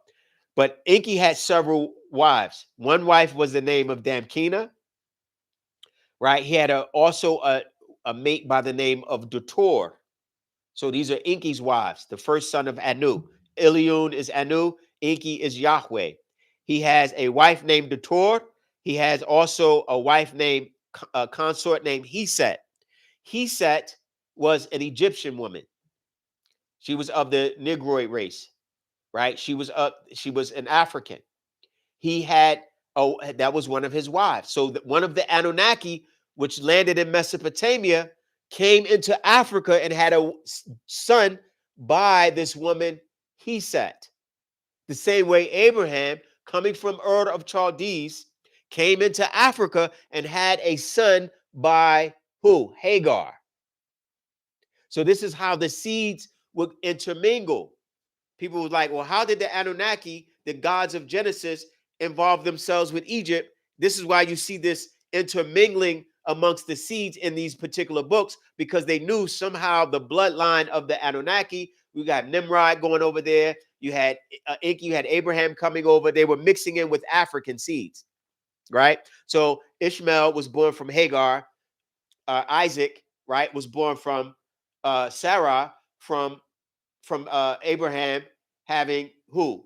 Jacob, Isaac, and the so-called Israelites out of that. Having Rebecca, Rebecca, not Sarah, pardon me. Rebecca was the mother of Jacob, who changed his name to Israel, right? Then that son comes from Mesopotamian side. The Ishmael has a mother from the African side, so he was the first Nubian. So that seed was in Africa through Abraham. Two sides. So you have two seeds, one under Enlil, one under Enqi. So one side chose the Israelites. Enlil's side chose the Israelites. Nanar's side chose the Israelites. Abraham made a covenant with Enlil's side, or this Lord, the covenant of flesh. These were the flesh eaters. These were the ones that offered up the berith, which is the what? Berith milah, which is the covenant of flesh and blood, the offering. Isaac was the offering to show loyalty to Enlil. Enqi side didn't offer. You didn't have to offer flesh and blood to Enqi side. That wasn't their covenant. They were tied in more to Africa. This is why the Ishmaelites seeded Africa, as Ishmael was the first Nubian, or the first black Arab, as they say. So this is so you know how you have these two lines taking place: Isaac, Ishmael, Enlil, Enqi. Just get that in your head. You have Israel, Samuel, Joel. You hear the El. That's Enlil. El there. Joel, Samuel, Daniel. Who else? Ezekiel. Who else? The list. Then you have the Yah, Jeremiah, Obadiah, Yahweh. So they were competing to control these Adamites. And they were like, listen, don't worship my brother, worship me. He's like, no, sacrifice to me, not him. So you see the conflict as you read it, you'll understand. When they both were working together, which was rare, you see Lord God. When they were separate, you see Elohiym or El, and then Yahweh. That's why in Genesis chapter 1, you see God, God, God, God, God, Elohiym, Elohiym, Elohiym. And then in Genesis chapter 2, this Lord being pops up that is walking around, because these are characters that you have to understand that list and their names, so you be more specific and who's doing what. The cherubim was Enlil's side, the seraphim was Enqi's side. One of his wives was Heset, who gave birth to Nin-Gizida. Then Gizida is the Tahuti. Who is Tahuti? The serpent, the wise one. This was the one in the garden. This is the one Enlil despised. And that's why I said Enlil is the one that put enmity there to make you hate the serpent, even though the serpent told the truth. Ningizida told the truth. He said, this being, Enlil knows that the day you eat thereof, they don't want you to be like them. And Enlil got mad and said, who told you to eat the fruit? Just right there in the story. And he said, the serpent, where's the serpent? What serpent? He's like, he don't know. He doesn't know. This all-knowing being. He doesn't know the serpent is there. And then he confirms what the serpent said was true. What Ningizida said was true. He said, man has become as one of us to know. Lo, behold, look in Genesis 3, verse 22, what Enlil says. Enlil says this. I'm going to tell you what he says. He says in verse 22, and the Lord Elohiym said, behold, the man is become as one of us. So the serpent didn't lie. They made him a devil because Enlil wanted you to hate anything that had to do with Africa. Because then Gizida was from Enqi's seed from the African mother Heset. So you had Mesopotamia and you had the Enqi in Africa, Enlil in Mesopotamia. Enlil, Yahweh, this El there wanted you to hate the Egyptians. And that's why right now, people who are Israelites, who are Enlil's side, who are responsible for the sacrifice, who made an obligation to Nanar and his grandfather Enlil, these Els on that side, say, don't mess with the Egyptians. Yet these beings were sending you all to the Egyptians for protection, for food. To Africa, you was being sent there. Moses was sent there. Jacob was sent there. It was famine in the Levant area. It was famine in Mesopotamia. He was sent to Africa. Abraham was sent into Africa, got land in Africa, and because he lied and said Sarah was his sister, you created conflict between the gods of Egypt, your ancestors, and the Elohiym, the Anunaki of Mesopotamia. And that's where the conflict comes in. It's all clear. So when you get it, that's how you know how this conflict, because Enlil said, I'm going to put enmity and hate now between these two seeds. This is why today, the religious world, when the Father, as Ningizida, is teaching you who Enlil and these lords of the Bible and the Quran is, they hate him. They hate him because they hated him from the very beginning in the garden.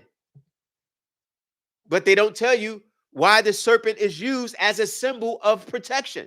Why did Moses use a symbol? If the serpent is a bad being, why did he use it as a symbol of healing? That's the first symbol the Israelites used in Egypt. He said, and Yahweh told him to use the symbol. Raise a serpent on a staff and use it to heal the Israelites. So how is it a bad symbol? Yahshua said 2,000 years ago, be wise as a serpent. He didn't say be wise as a Yahweh, be wise as Elohiym. Why did he make reference to be wise as serpents? Because this Ningizida, this being, wanted or informed them that these Anunnaki are liars. These Anunnaki from Enlil's side are liars, and they were always warring against each other. And to this day, these same Enlilites came after this wise being because he was informing you that you were gods. And so they attacked him. The same thing in Genesis. That's why he made the whole world think he's the devil. The devil's not in Genesis. There's no word devil in Genesis. The word devil doesn't come up until Leviticus chapter 17. And it's not even what you think. The word devil is, let's read it, 17:7. And they shall no more offer their sacrifices unto devils. And it uses the word sa'ir. What is a sa'ir? It's a goat man. The same Baphomet symbol you see, that where he has a hand up, one hand down, the crescent here. It's a hermaphrodite breast Baphomet with the goat's ram and the goat's feet. That's Sa'ir. It's a goat man. That is the word devil. That's not what you see in Genesis when it reference to this being called the serpent. You don't see the word serpent there. You don't see the word Satan there. The word Satan is adversary. Devil and Satan is two different words. Nowhere in the Bible in Genesis do you see this being ever called a devil or ever called a Satan. You don't see him lying. You see him asking a question. Did God say, did Elohiym say, that in the day you eat thereof, you shall surely die? She said, the fruit you shall surely die. She said, we may eat of all the fruit of the garden, but the fruit of the knowledge of good and evil, we may not eat of it lest ye touch it. He said, he knows you're not going to die. He knows that the day you eat thereof, you will be as gods. And literally in verse 7, it says, the moment they ate the fruit, their eyes became open. And in verse 22, they became as gods. So this Enlil was angry, was always upset at Enqi's seed.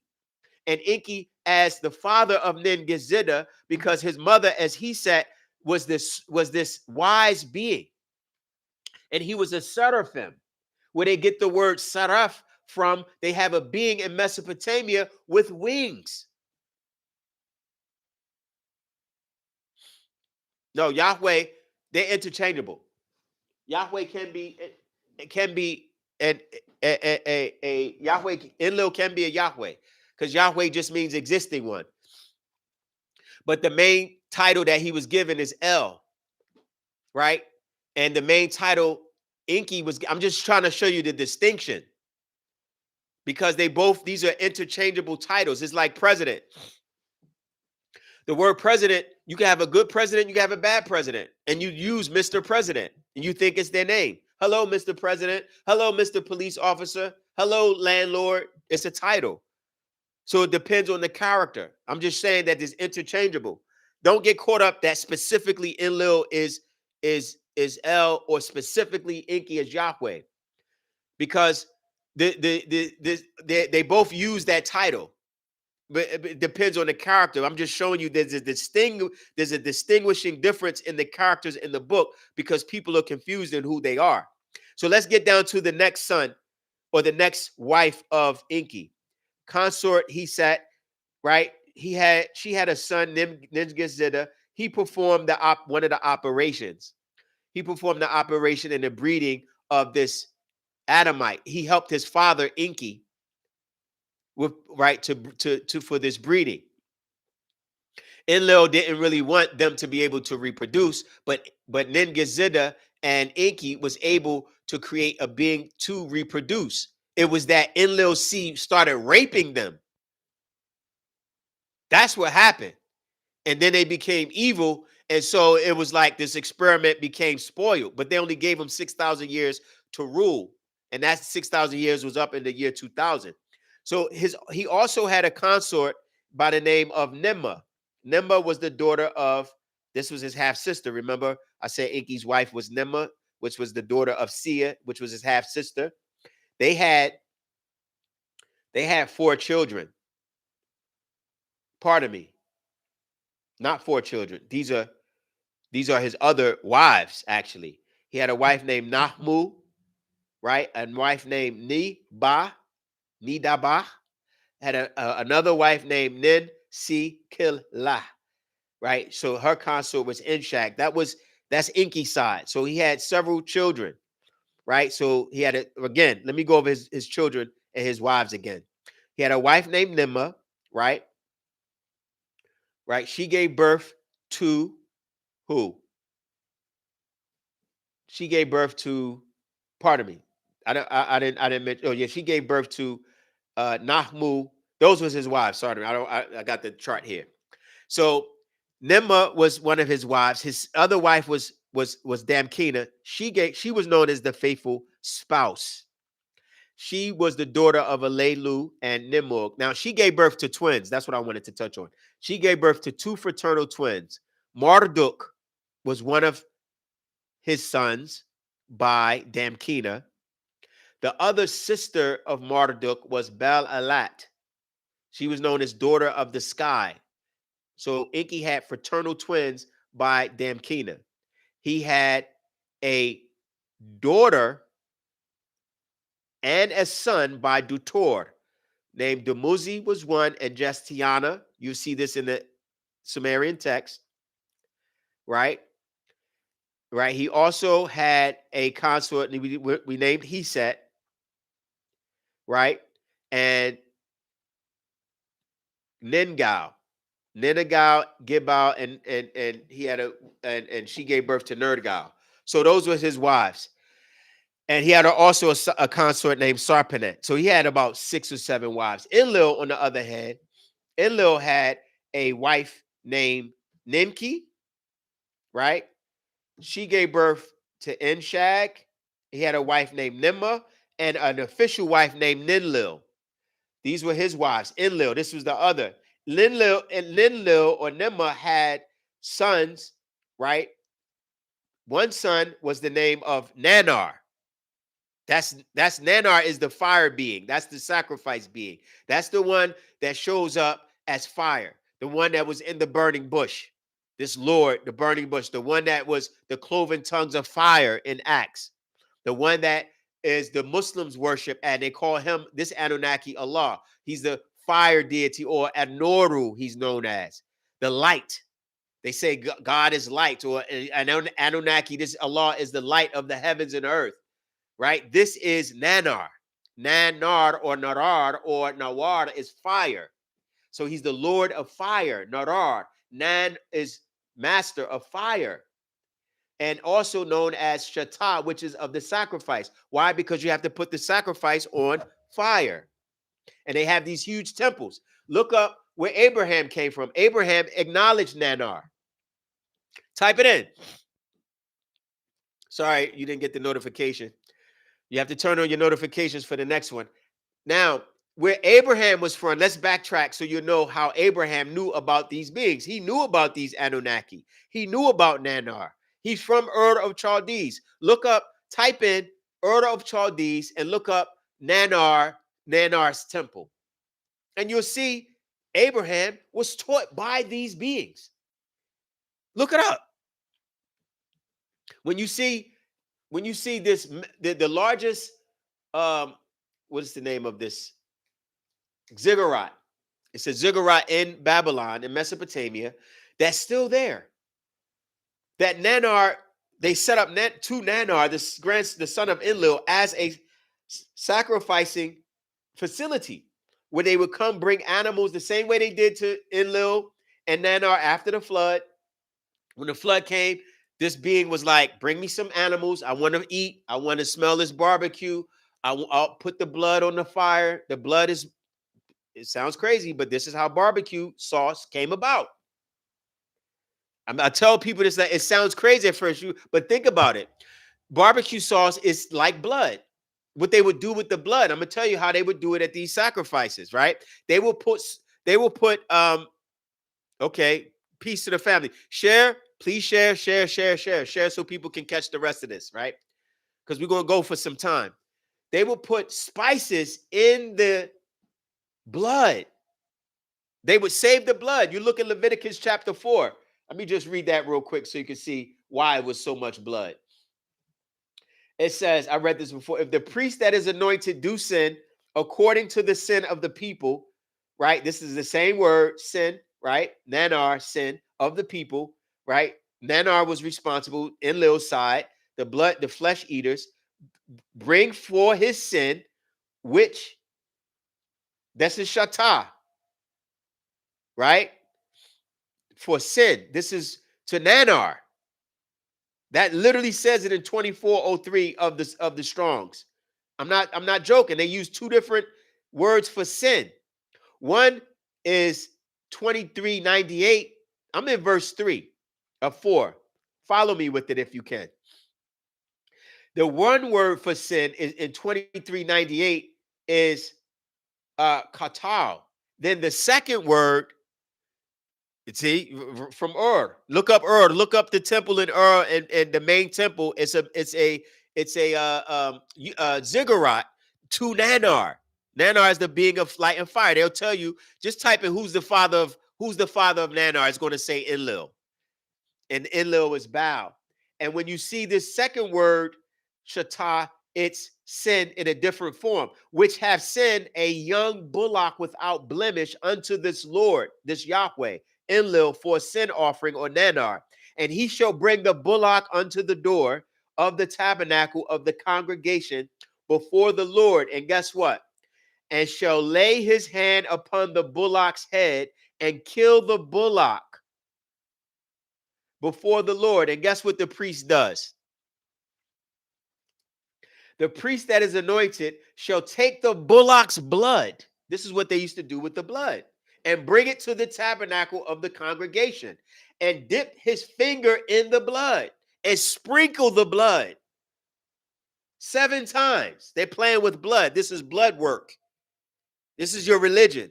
This is your Torah. This is what the Muslims say you should read to recognize who this God is. So if you're not dipping your hand in blood, if you're not putting animals on the ark, if you're not doing these things, you're not really following your God. You're fronting, you're playing games because you don't really want to accept who these beings are. But you're going to learn listening to the Actual Fact podcast, because our Father this is what he came to give.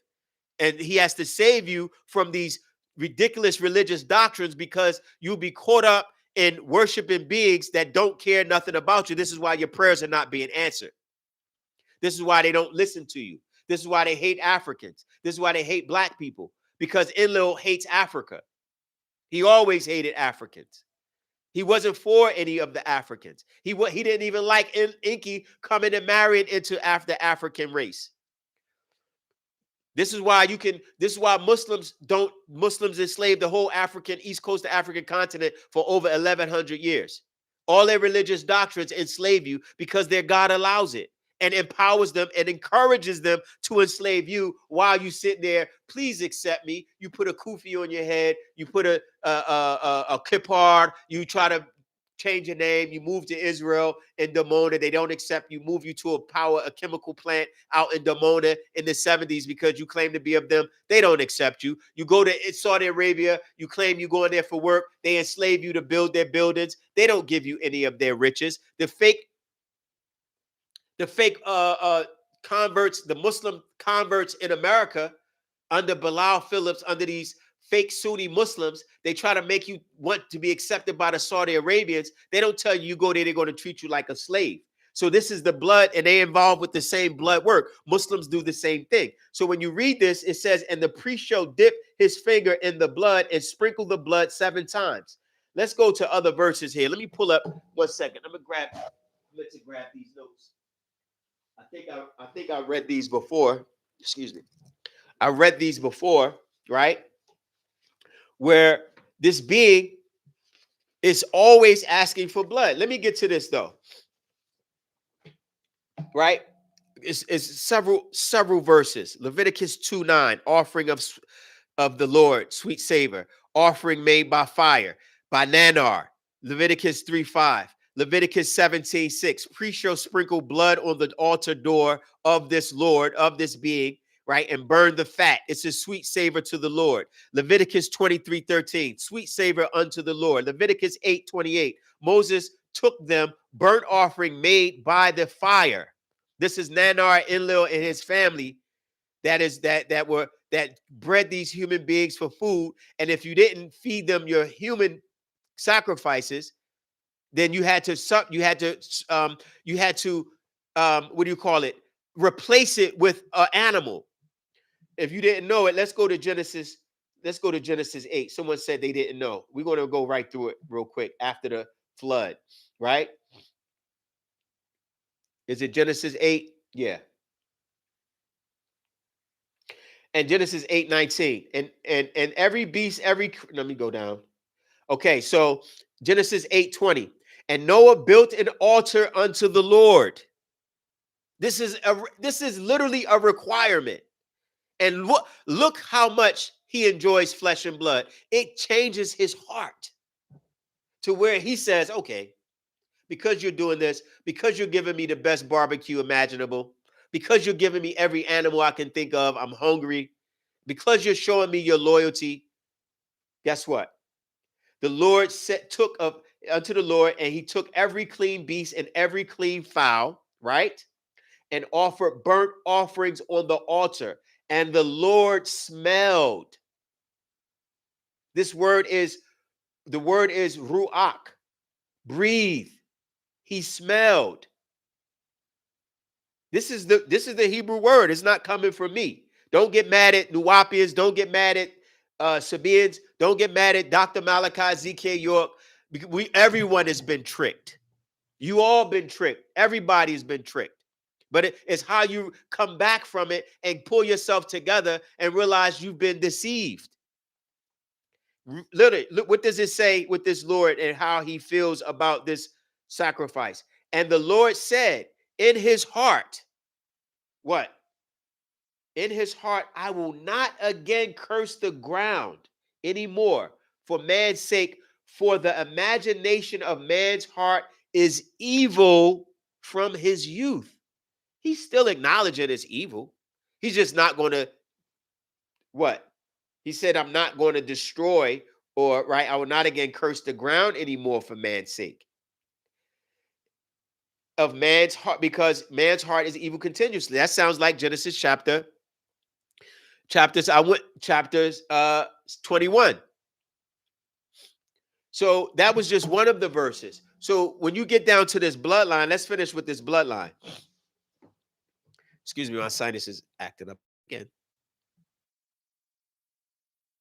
When you see Enlil's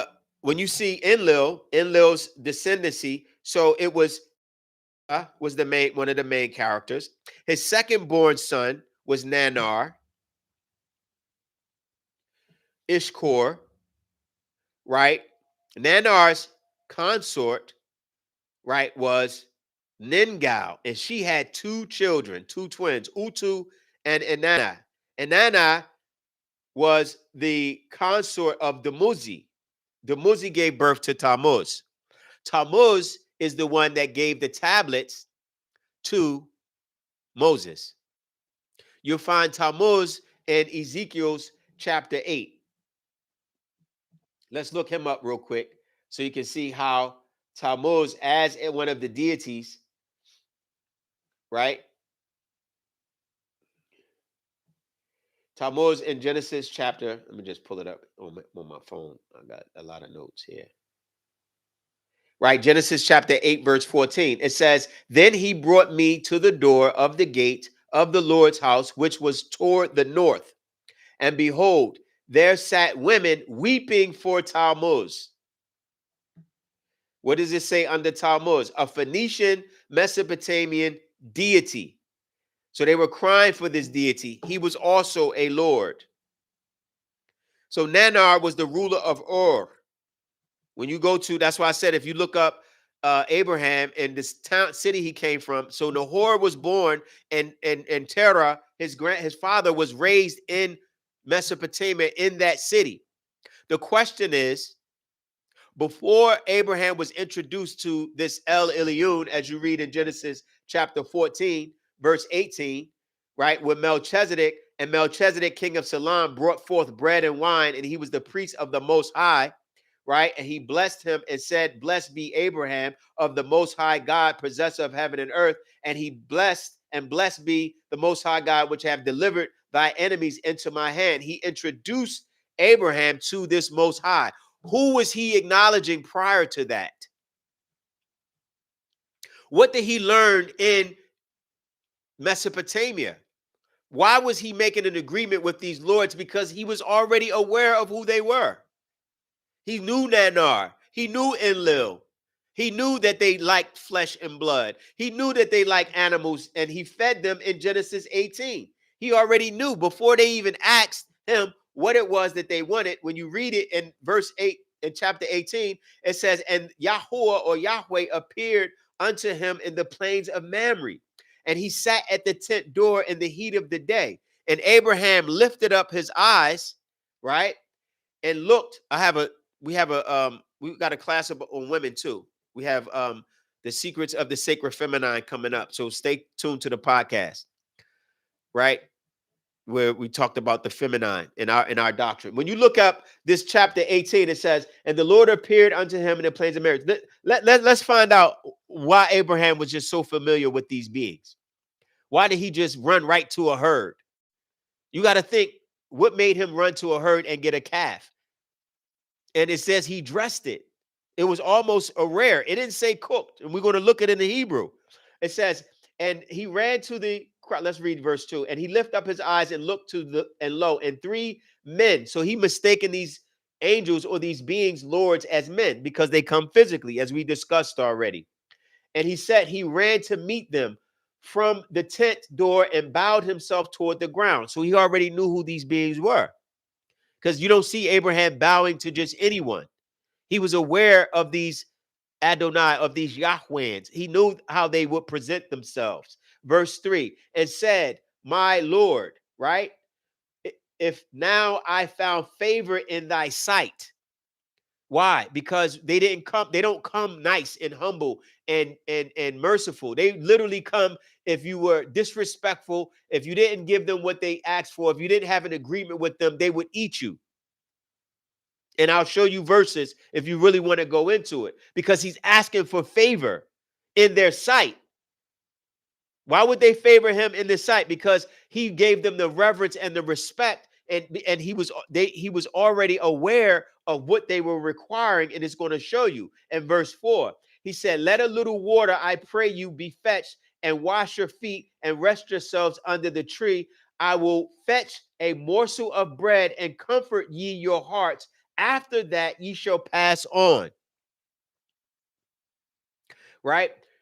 Somebody answer that brother's Jabbar Thomas question. There's people that are wanting to know where they can find the publications in the bookstores. Let's get into this, right? It says, and after ye shall pass on, therefore are ye come your servants, and they said, so do, and thou hast done. Now look what Abraham does. Abraham hastened unto the tent to Sarah and said, make ready quickly 3 measures of fine meal, knead it, and make cakes upon the heart. And what did Abraham do in verse 7? This is how you know he knew who these beings were, and he was aware that the requirement was. Noah knew too. Noah put all the animals on the altar. Abraham too. Abraham knew, let's grab this animal for these beings. They like flesh and blood. They like the smell of blood. It's many verses. I just pick out these quotes because you can remember them. But if I go through the list, we'll probably be another hour in the verses by which these sacrifices are there. And he took butter and milk. No, let me go back. Abraham ran unto the herd to fetch a calf. But listen how he describes it. Tender and good. Why tender and good? Why does it have to be? Doesn't it sound like a person shopping for a calf is tender, the veal. So he wanted to specially prepare venison for these beings. They didn't request flesh and blood. It's because Abraham was aware of Nanar and responsible for giving these sacrifices. I have the books available, so let everyone know that if all of the books that I'm speaking from, they will be available. Just email me and we'll work out how we can get them to you, right? Because this is a channel you want to support Wusabat, you want to support the Actual Facts podcast, then you will make all of those very easily for you, where you can pick up these publications as I went through the list of 16. Okay, so just for the record, it says, and he took butter and milk and the calf. So how was he aware of the fact that these beings wanted flesh and blood? It's because these beings, these Anunaki, when they come 6, 7 feet, 8 feet, 9 feet tall. And literally it speaks about them eating up human beings as grasshoppers. So the list of these of them goes further into the prehistory, but this is basically the layout from the bloodlines of Abraham. From Anu. Melchizedek was of these beings as well, but he was the son of Enqi. So you had a group that was not too good, and a group that is, let's say, evil. The cherubim were the evil beings. And when they come to earth, they just come as gods. They come as lords. They come as different titles. And that's why you see in one instance, it will say Elohiym. And then it'll say Yahweh. And then it'll say Elohiym and El Shaddai and Adonai and Theos and Rab and Rabbiuna and Baal and Baalim. Why is all of these different names? Because different beings represent different characteristics. Right? And when you look at the sides, again, just to be aware, one group chose Isaac. One group chose the Israelites or Jacob's seed. Why? Because Jacob was a deceiver. How did Jacob deceive? He deceived Isaac, his own father. How did he deceive Isaac? He deceived Isaac in old age.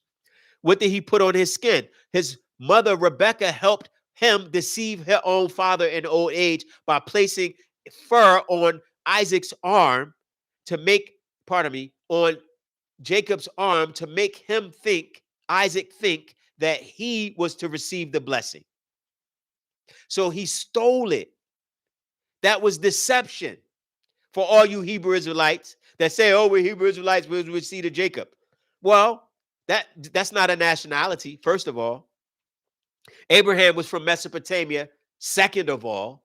So you can't be of Abraham descendant and be an Israelite, because Israelite is not a bloodline. You can't be an Israelite because Israel just means to what?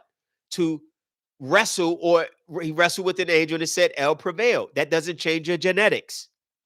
Stop trying to make people think you got to be an Israelite in order to be of the blood of God, because that's a deceptive bloodline. Why was Jacob running? In order for this Elohiym to catch up with him. How you going to wrestle with a spirit being? It was a physical being. And he wrestled with him, and so-called El prevailed and changed his name to Israel. What does that mean? Just because your name changed, does it change your nationality? No. Just because you had a wrestling match, you think it changed your nationality? No. So how can you be an Israelite and not be from Mesopotamia? You have to trace your bloodline to Mesopotamia, because you are what your father is according to the Torah, right? Then you are what Abraham was. And what was Abraham? He was a Chaldean. What language did he speak? It wasn't Hebrew. Stop lying to people, trying to make people convert to your ridiculous doctrine that Hebrew Israelites is a nationality when they're both action words. Hebrew is an action. It means to cross over. You can literally cross the street and be called a Hebrew. Does it change your blood? No. Why are you thinking because a person is called a Hebrew, your whole bloodline changes? Why do you think because you have a wrestling match, then it changes your nationality? If Abraham was a Chaldean and he came into Mesopotamia, came into the Canaanites' land, and they called him a Hebrew from the Phoenician tongue, you never explained to the people what the language Abraham spoke. He spoke cuneiform, or the Akkadian tongue of the Chaldeans. So that's the language you should be speaking, not Hebrew. So they're all confused. And I'm going to address the Hebrew Israelites as well, because they try to make it seem like their doctrine goes back to a few thousand years. It doesn't. It only goes back to the 1800s when William Crawford and Jim Crowdy created the Hebrew Israelites, and they were preachers in two different churches in Tennessee. This is a known fact. And they wanted to combine Christian doctrine and Old Testament doctrine. That's why now Hebrew Israelites believe in Jesus. No ancient Jews or the Hebrews accepted this 2,000-year-old Jesus Christ, because their Torah, their Talmud and their books teach you don't accept a God. If a man says he's God, then he's a liar. So they created the Hebrew Israelites as a doctrine in order to control people, and mix Christianity to make it seem like they're a new nationality, a new group of people. They don't have a land. They don't have any resources. Yahweh hasn't done anything for them. Yahweh hasn't helped them. They still in the corner, running their mouth, yelling and screaming about a book that they don't have the originals of. And I challenge all Hebrew Israelites, you can bring them in, invite them in, share it to them, and let them know that there's nothing they can get around with these actual facts that the Father has let us, that has given us and blessed us with in this day and time. So there's a question. Let me get to some of these questions, because let me go back. There's a few questions. If y'all can put the questions back in the chat, then we can dance a little bit more. Any other questions? I hope I covered as much as I could. I had a lot more, but I go onto some things and areas because it's a lot in Wu Sabat that we have to have with this outformation. So let's stop letting people feed y'all information. Information is not what we're on right now, because information is all outdated. Everything that's in their form is outdated. You can turn on any podcast, and I guarantee you they're talking the same thing. Okay, so if you can email me, my email is there. I can help assist you all with the books. Okay. So don't worry about getting books. If you need the books, email. That's why I'm here. That's why I'm doing this actual facts. So I can make these things available to y'all at a convenience. All right. So just email deuceyork@gmail. I will assist with the publications.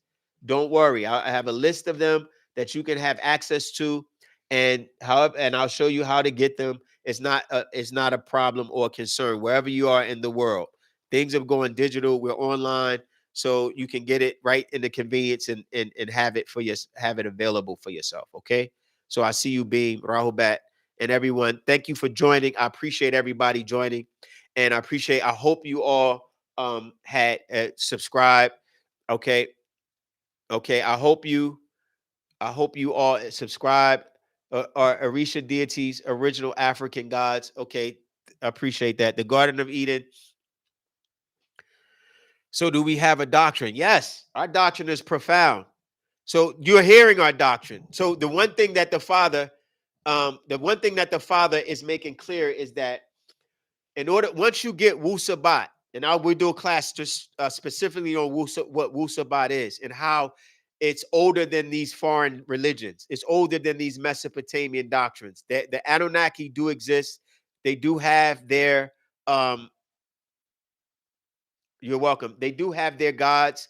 The Mesopotamians, the monotheics, the religions hinge on Abraham. We know where Abraham is from. We understand the gods that he worshiped. We understand how they got into these books and how the foreigners brought these books to us. However, in ancient Makmet, in ancient Egypt, we had our own Nathar, our ancestors, who are also a group of beings from the heavens. But they're responsible. And if you can, check out episode 2, the creation of the African race, right? The creation of I did these on these other lives. If you catch those, you'll see we went into the haplogroups and the descendancy of the two different races and how our ancestors was responsible for seeding the planet with our genes, and how we came on water and evolved to the black African people that we were millions of years before this Caucasoid creation in Genesis took place.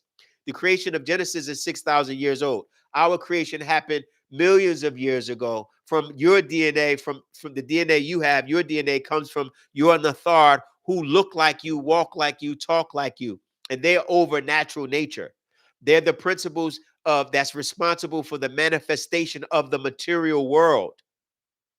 That's why when you see the deities or the Gadad on the walls of ancient Makmet, you see principles, right? You see these beings, Shawal, Tafafnatat, air, Gabab, earth, right? Because in the spirit world, right, our deities live and exist in a spirit abode, and they can manifest physically, just like you, right, lived in a spirit world and you manifested physically at conception. You existed as a spirit and soul, and the body began to materialize around your spiritual body, around your physical being. So you existed before the physical manifestation.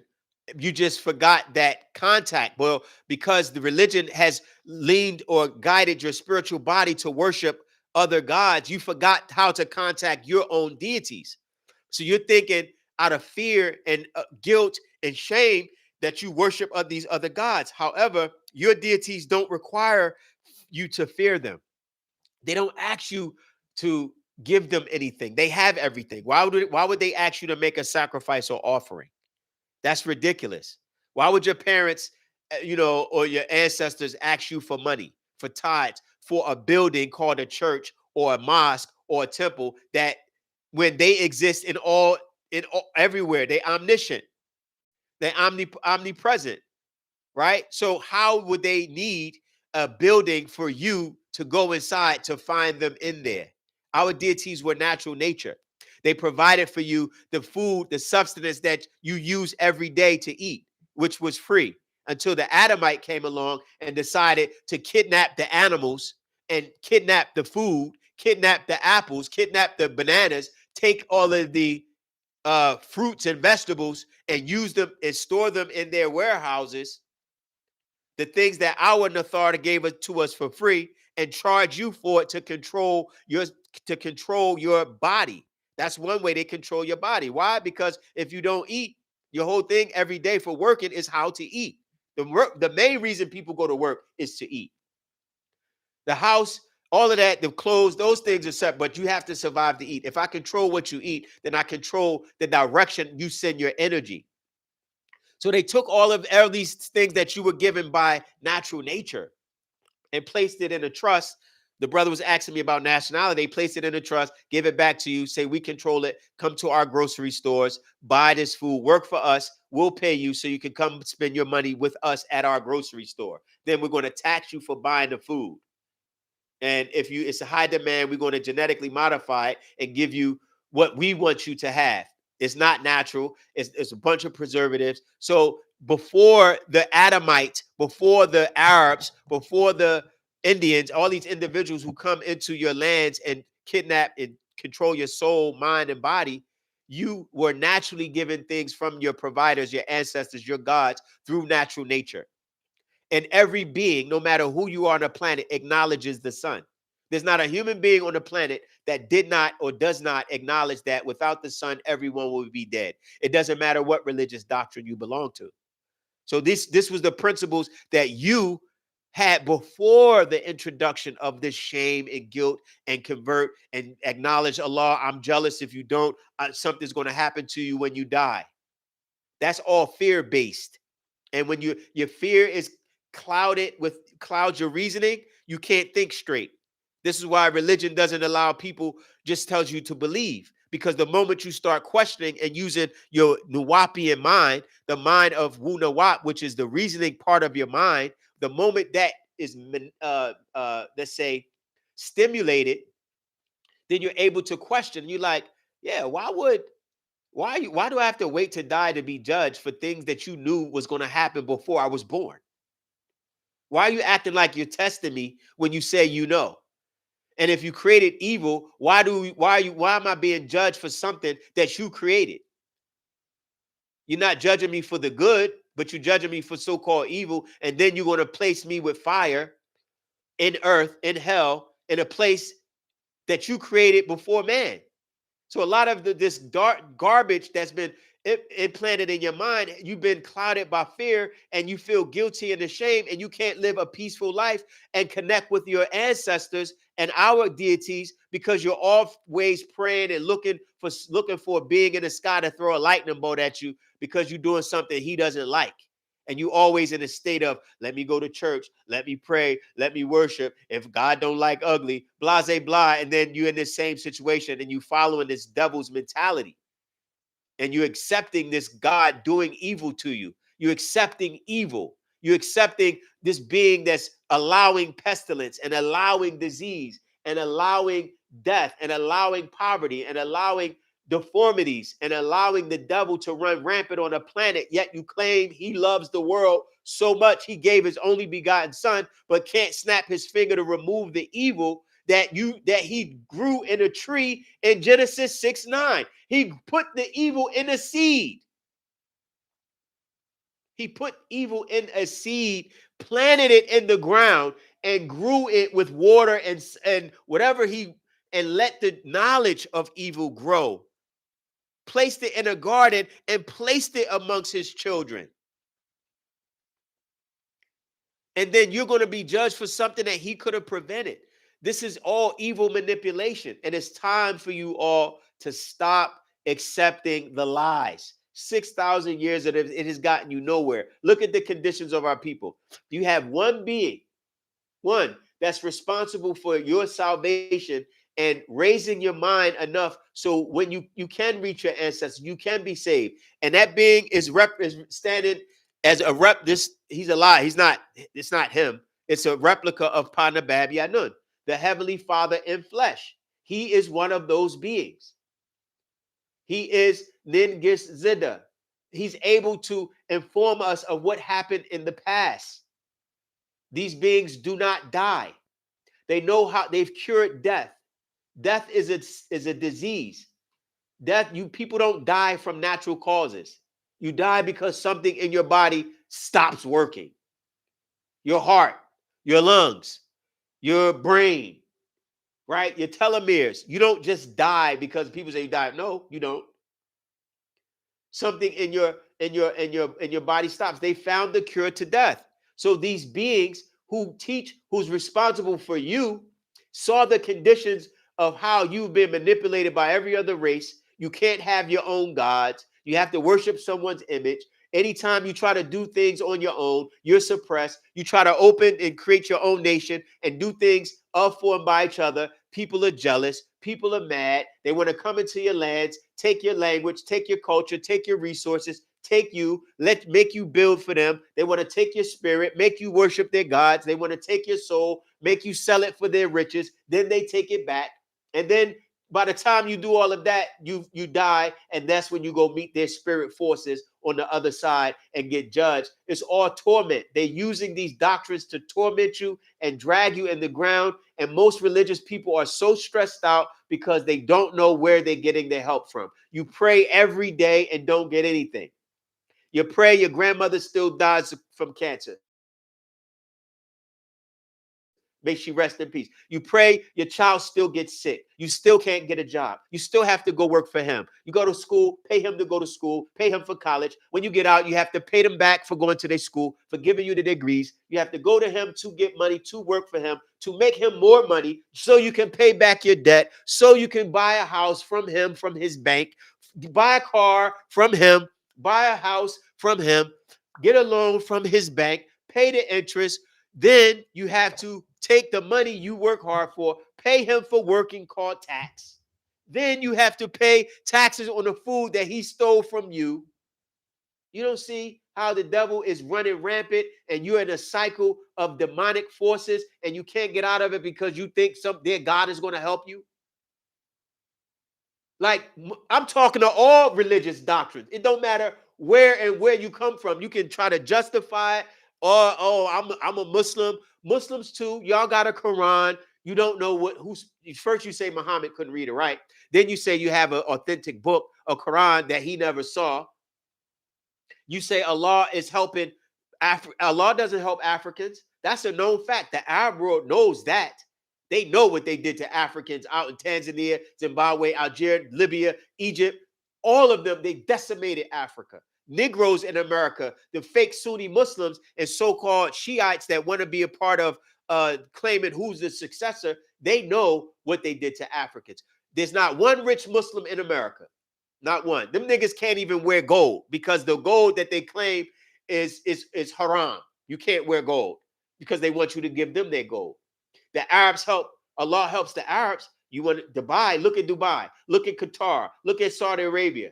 Look how they've amassed trillions of dollars worth of wealth. You think they're sharing it with Africans? You think they're helping Africans in America? You think he helping them Negroes in mosque or the Muslims in jail? He's not helping you. Allah will never help you. The only thing he'll help is them to keep you in slavery, and you're still falling for it. But you claim to be so intelligent, and you're so my thing is, I could go on a tangent right. I don't want to do that. I'm saying because in this day and time, you have to get with these actual facts so you can break the spell. Period. If you need the books, we have a list. Like I said, let me read some of the books like I said I was going to do. So you know the ones that's available, right? The Brutal Fact or Fiction, Pa Anunaki and the Biblical Quranic Race, number 50, right? Pa Shajar Shalal Haya, right? These are the actual facts. This is the Tree of Life, actual fact, number 17. Bloodlust and Religion, number 7. Pa Hassad, The Harvest, 32. Supreme Being, Melaninite Race, 27. Who is God, female or male? All of these are available. Email me. You'll get them. Subscribe. Please subscribe. We have another lecture coming up on what date is that? The 19th. I think we may do part 2 of this. I don't know. We may have covered everything, but if it's still questions, you could put a suggestion in the chat, right? What you want to you would like to hear about. We do have identity crisis. That's coming up. Identity crisis. Africans in America, Native Americans, all the same. Moors, Hebrews. We're going to address the identity crisis our people are going through. There's a whole bunch of arguments on Clubhouse. I get on Clubhouse. They're like, we're not Africans. We're indigenous. We're Indians. We're not Africans. We're Hebrews. We're not this. Niggas is y'all create issues amongst yourself. All it is a science. It's really just a scientific study, and so we have to go through that. I'm saying niggas, not you. I'm saying Negro, the Negro mentality, because I won't disrespect anybody that's a part of the actual facts, any Sabian, any Nuwapi mind. I'm saying there's a Negro mentality that's there, right?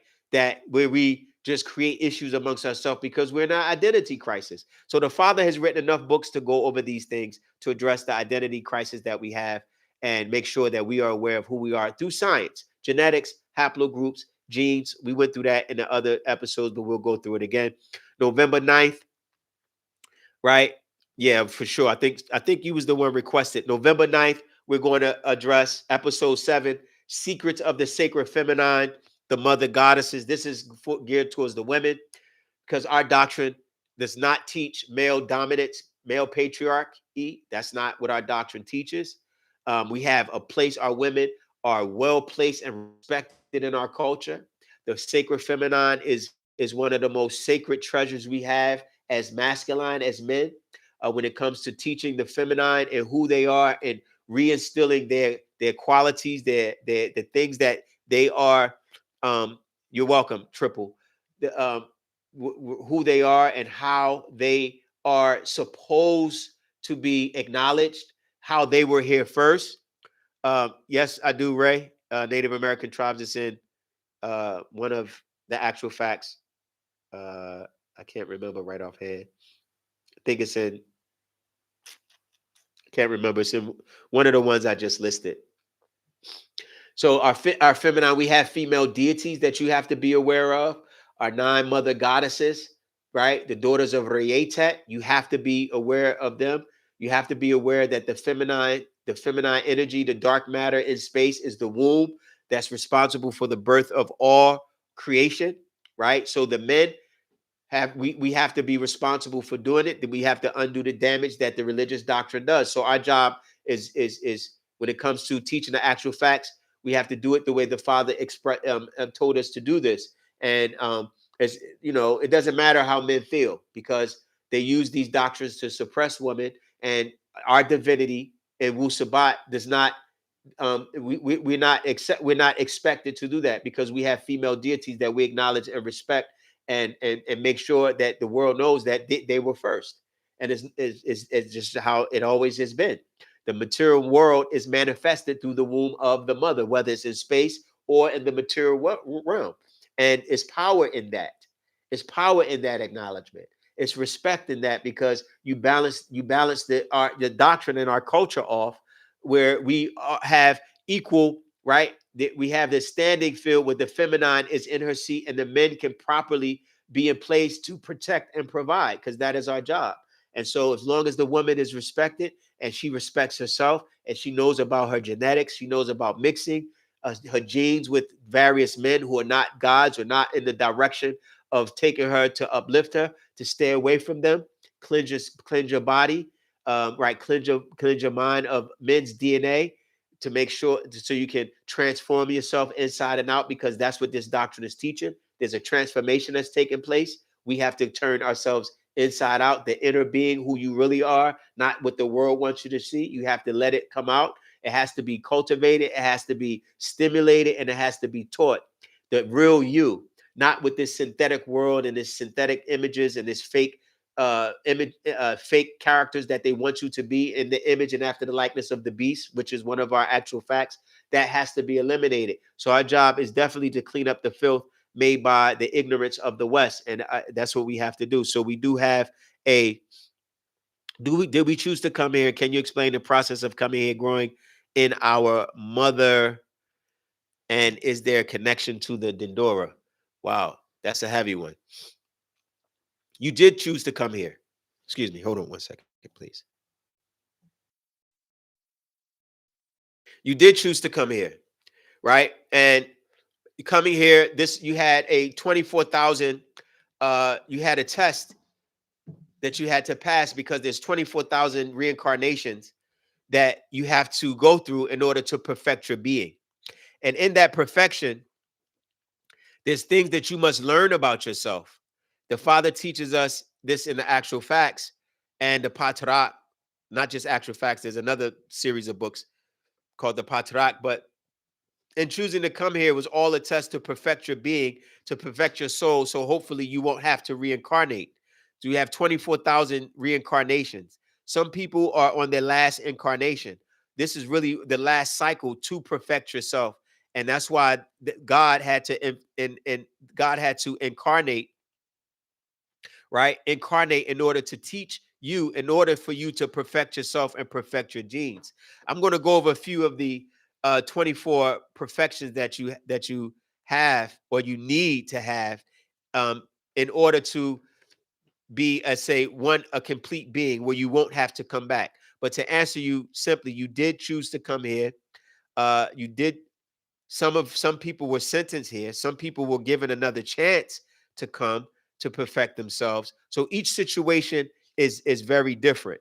I can't tell each individual what happened. Obviously, only the Father can do that, to give you a clarity on when and why you came, each person.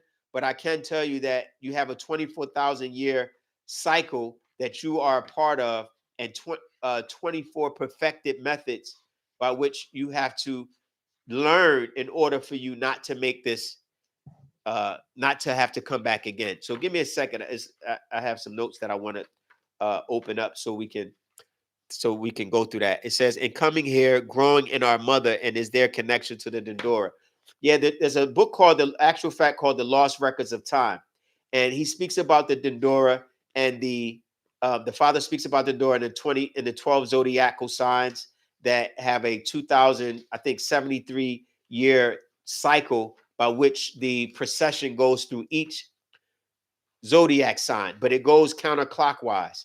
So it goes from, let's say, Gemini to Taurus to Aries to Pisces to Aquarius to Capricorn to Sagittarius to Scorpio to Libra to Virgo to Leo, Cancer, and then back to Gemini. So those are the 24,000.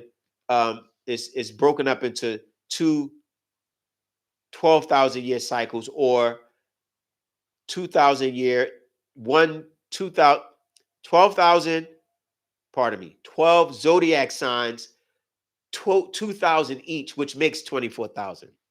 It's a little tongue twister there, right? You have a 12,000 year cycle times 2, or a 12 zodiac sign times 2,000 each, which makes 24,000, which makes a complete cycle. And that's what you see on the Dendora clock, right? I don't know why I can't find what I'm looking for. Maybe it's in the back further. So when you look at these, oh, here it is. Yeah. Okay. When you look at the Dendora clock, when you see in Hathor's temple, you'll see the zodiac signs, and then you'll see in between these particular beings who are hermaphrodite, right? And one will have a breast and a beard. They have breast and a beard, hermaphrodite, to represent the male and female, which are your hermaphrodite beings who are gatekeepers, which is beings who vibrate on the spiritual and physical plane, and they have both genders, right? So this is a science that people may not be aware of when they mistaken it for some homosexuality or queer thing. That's not what that is, right? And it speaks about it in the Black Book as well. The Father speaks about it, but that Dendora ties into solar biology, and solar biology is where you were born in the Dendora calendar, and how the particular star system or the zodiac era by which you were born in has an effect on your personality, right? Just like even now moving into the Aquarian age, it has an effect on the consciousness of the world, because in the Aquarian age, it represents air. Everything is moving to ether, as opposed to the Piscean age, everything was in water, right? Which is the physical material. If you notice, about 40, 50 years ago, everything had wires. Speakers had wires. Telephone had wires. Radio, you had to do almost through wires, right? Radio was different. You had radio transmitters early, but internet was Ethernet. You had a wire. And then everything went to cordless, because you're moving into an environment or a time span where you don't need the physical wires, because everything is done more consciously, and we're moving into a dimensional shift where portholes of this portholes and gateways between this planet and our heavenly abode will be able to mesh with these higher dimensional beings. And these higher dimensional beings can really just basically you're in contact with right now, but you may not be aware of it because you're not vibrating on the correct frequency, which is F, A, and C. And I spoke about this in the last episode in the Spiritual Abode series. And we'll probably do a part 2 to that. But let me tell you why you incarnate, because the question is good. Now we're mainly wireless. Exactly. These are the 24 perfections that you had to have had or perfected in this day and time. That's why it's important. Don't waste time. Stop scrolling through social media, looking at things that you know you're tired of. At the end of your scrolling, your brain hurts and you're like, I don't know why I was just looking at all that garbage. You're looking at the same almost hip hop, movies, gossip, slander, all of that stuff. So one of the things you had to do in your incarnation and how it ties into the Dendora is 24. You see 24 here, the Dendora is 12. Well, every Dendora zodiac sign, not Dendora, every zodiac sign takes 2,000 years to go through. It's the precession and how the angle of the planet lines up with a specific zodiac sign in the sky. And each year it travels a certain amount of degrees. And at the end of 2,000 years, it moves into another age. Then the next 2,000 years, it moves into another age. That's why they say this is a new age. But at certain point, the entire clock, it becomes renewed at 24,000 years, or as it completes the 12,000, the 12 zodiac signs, 2,000 each. Once it makes a complete circle, it renews itself. And that's where we are in the year 2000. And every 24,000 years, a being incarnates, God for you incarnates to teach you your lost information so you can move into this new cycle with a new mind, as a new being, or a being, a new being, literally with a new thinking, a reasoning mind. And that old religious doctrine, that's why the conscious mind of us is so much affected. Everyone is, people like, we're waking up. Yeah, people are waking up, but they're also mixing doctrines and they're confused on how to wake up. So they're stumbling out of bed and looking for the right information. The Actual Facts podcast, we're responsible for guiding our minds to the source, which is the Father. That's why it's important that you get the facts. So, and he's teaching that here. So when you deal with these 24 perfections, which we'll get into right now, we're going to list them so you can see what you have to learn. One is deciphering the 24,000 genomes. That's one of your things you have to learn, right? Tell me who's worthy to go. Okay. If y'all willing, if I'll continue talking, if you're willing to listen, I don't have a problem. I just, don't want to talk too much. And then, I just want to make sure that things are clear and people's questions get answered. All right. So the grafting and cloning is number 2. The complete science of grafting and cloning. Number 3, you have to overcome killer viruses and diseases.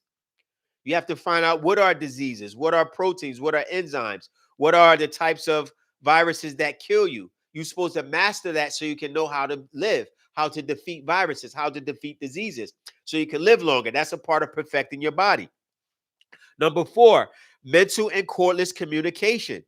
You have to know how to communicate mentally, right? And and cordlessly communicate how I'm communicating with you, but I'm not just communicating with you. We're reaching each other mind to mind. It's a difference. A lot of times you can listen to a person talk and they're not reaching you. You're not reaching them. That's why if you're not qualified to teach these actual facts, a lot of people, they use Wusabat or they use the doctrine to try to get attention, get clicks, but it's not clicking. It's like, you know who the Father is. You know who Dr. Malachi York is. Why is this person using their platform to slander and talk about people and gossip and using 6 ether forces, and they're not teaching you what the Father is wants you to know? That's what I do. That's my job. My job is to teach what the Father, God himself, wants you to know. That's it. I'm not adding my words. I'm not adding my feelings. I'm not telling you how I feel about this person. None of that is important. What's important is your soul and you transforming and getting what's available in these publications. Regardless of where you are in the world, because everyone doesn't have access to these books. So you can come here and get the access to the books and get taught this affirmation. So this mental connection is important, and communication. Sound, light, and what is that word? Sorry. Okay, how to communicate through even light fidelity. Li-Fi is another way. Light is the light transmission between, let's say, cellular phones. You communicate through light. You are a light being. How? Because you take in light to see. If you close your eyes, you still have vision. Your vision is in the holographic brain. Your brain is where you recall light to see images. You can literally see images in your mind of the past because your brain is a recorder of light that you see taken in through your eyes, which are your reference beams. We talked about that. And that's how you communicate images across the world to other people. I literally can take images of what the Father sees and put it in your mind. That's a gift that you will be given as well. You can take what the Father gives you, right? And you can allow a person to see exactly what you're saying, even though they haven't been there, even though they don't know exactly, right? They may have just met you, but the ability to take that image and place it in your mind so you can see what the Father is trying to portray is a connection, and it's a network that you're being connected back to. It's a wireless network that we all have to connect to be harmonious around the planet, so we'll be protected from these flesh-eating gods, and they'll lose their power over us as a race. That's the liberation part that Wu Sabat is responsible for. Let's go to number 5. Space travel. General information. You have to know how light travels, atmospheres, velocity, Maf Kuzet, the dark matter that beings are using to transport themselves through space at lightning at faster than the speed of light. So you have to master that. Space travel. Whether not necessarily be able to travel through space, but be aware when it's time for you to go to heaven, to real heaven, not some spooky place where you don't know where it is, with golden gates and pavements and people with robes, and you don't know how they got robes and all of that stuff. Not that. We're talking about an abode in the heavens, in our star systems, where beings exist that are your ancestors that overlook and watch over you, and has sent our Father here and incarnated to teach you and raise you up so that when the destruction of this planet takes place, you'll be able to get up out of here. That's the only salvation you have. If you don't make it, you just left behind. There's no necessarily emotions behind it, because you have an opportunity and you give it up. You attack the people that come to teach you. You attack your messiahs. You attack your lords. The Father comes, he builds a nation, builds land, gives you a city, gives you a language, gives you a culture, gives you this, and the devil says, oh, he did that. And all of a sudden, you give up 50 years worth of work, turn your back, and run to the devil's world. Those people won't make it because you're easily bit and easily influenced. We don't need those kind of people. We need real pure souls that are willing to sacrifice and make themselves available, right, for the doctrine, and for you to transform yourself before you lose your soul. Because you lose your soul messing with these people out here. You will give everything up and be emotionally and be depressed, walking around, don't know what to do, where to find answers, and your answers is right there. So that part of space travel is knowing how to get up out of here. The Father being prepared and being in place. That's what that is. So transform. Number 6, transform Hg Mercury back to gold. What is that? Well, it's the transformation of base metals. How do we do that? Taking negative energy and turning it positive. That's what transformation is, right? That's what base metals. I felt you. Good, great, Dewan. Appreciate you.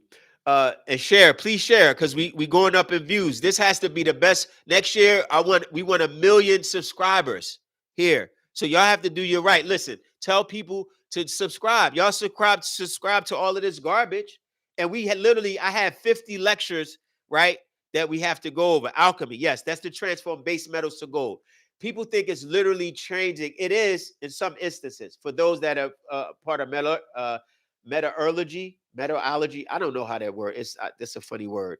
Metallurgy, right? Or someone knows. You know what I mean? It's METALLURGY. Not necessarily that, those that deals with metals, okay?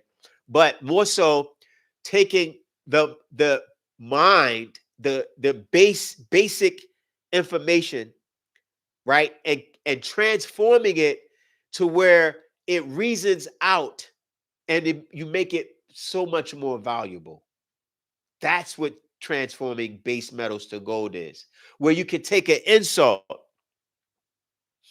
right? You could take an insult and you understand why that person is insulting you because they're hurt that you might be pulling a rug from up under them about their God and they're hurt about that. So the only thing they can do is attack. You have to take it. You understand that, okay, you're hurt. When you get lied to and you hear this information, it's shocking. I'm saying it because I'm comfortable with it. I've learned to accept what the Father came to give, right? So, and it's our job to teach. So we're responsible, but I know the effects this has when you find out that the God that you've been given, you've been lied to about, and no one is going to tell you the facts. They'll keep it hidden, and it's like, wow, what do I do? Who's the God, I should acknowledge? Who's our true gods? Don't worry about it. You'll get it, right? But turning negative to positive is a science. You get fueled by the negativity because that's what's available in this world. You have to see the negativity in the world and say, I have to be that much more powerful in my positive transformation. I have to be that much more powerful in giving the right affirmation. With all the lies in the world, I have to be a beacon of light to give people right knowledge. And it's not easy, but someone has to do it. And because our Father sacrificed so much, me personally, I'm not going to let him down. So I'm going to be the best example I need to be. And that's taking negative and turning it positive. That's what I've been doing. So anyone in any situation, that is a science you must learn. Moving to number 7, split the atom. Now that's technically that's a real science. It's how difficult it is. I haven't learned. I'm not going to act like I know how to split an atom, but I do understand that is plausible and the ability to do so. You have to have certain metals in your body that gives you that restructures your DNA. It's called mafkuzet, the 8 metals that supposed to be in your body in a monatomic state. Right? When you have that in your being, there's parts of your brain that becomes reactivated, that gives you a full brain capacity that allows you to do miraculous things. And one of them is split the atom. Number 8, speak, read, write, and record time. That's what you have to learn how to do. You have to learn how to speak, read, write, and record time. Organ transplants. That's a literal science. The geneticists, our ancestors, our Nathard, our overseers, they were geneticists. They know the DNA structure. They know how the body works. They know the various systems of the body. They know organ transplants. They know what it needs for bodies not to reject, right? How you spell what? I'm sorry. How they know how a body is not to reject, or what needs to be in the body not to reject a foreign transplant or a foreign organ. So all of that is a science. I'm just going down the list. 10, genetic manipulation. 11, flight. 12, construction. 13, time travel. Time travel is not as difficult as you think. It's relatively easy, and you do it all the time when you remember something. And I think we discussed that in what do you call it? We discussed this in the last episode, spiritual abode, right? When you had to time travel, it's as simple as catching light. That's all. That's all time travel is. Time is light. Time is recorded by light, right? When you see a thing, seeing something is a record that's recorded in your retina through the optic nerve by light. If you look at the phenomena and the operation of the eye turns itself or turns light into chemical messages, literally converts light to a chemical. So that light that's being recorded in time, if you record a video recorder of a specific event and it's converted to a chemical, it's stored in the areas in the neural synapses of your brain, and they're transmitted through neurotransmitters in your brain. like a computer, and it's stored there in brain cells. And whenever you want to recall, guess what? You remember the time. See? What does it say? Time travel.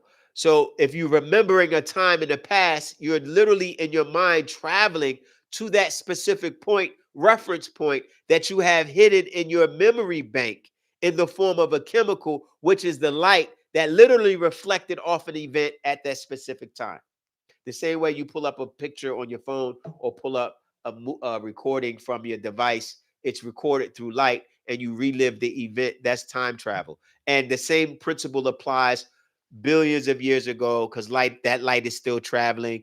1,000 years ago, the light is still traveling. It's moving. So it's still in the all as an event. And if you can capture that event, then you're able to travel backwards or forward, depending on your let's say mastery of this particular science. 14, discover the three-star system Risk or Razak or Marzak. This is the star system our father, his race of beings is from, right? This is this is, people are funny in the chat. Do you remember the time? That's true. That's why I said it. I thought of the Michael Jackson. Uh, how can I get those books? Email me, please. Email me for the books. Email me for the books. Let me put my email there. So those that will email me, I'll let you know how to get these books. They're the most valuable thing, and they don't cost. It's for a free will offering. So COM York at Gmail. All right. Can I pin this? I should be able to pin this, right? Pin message. There you go. So I'm learning.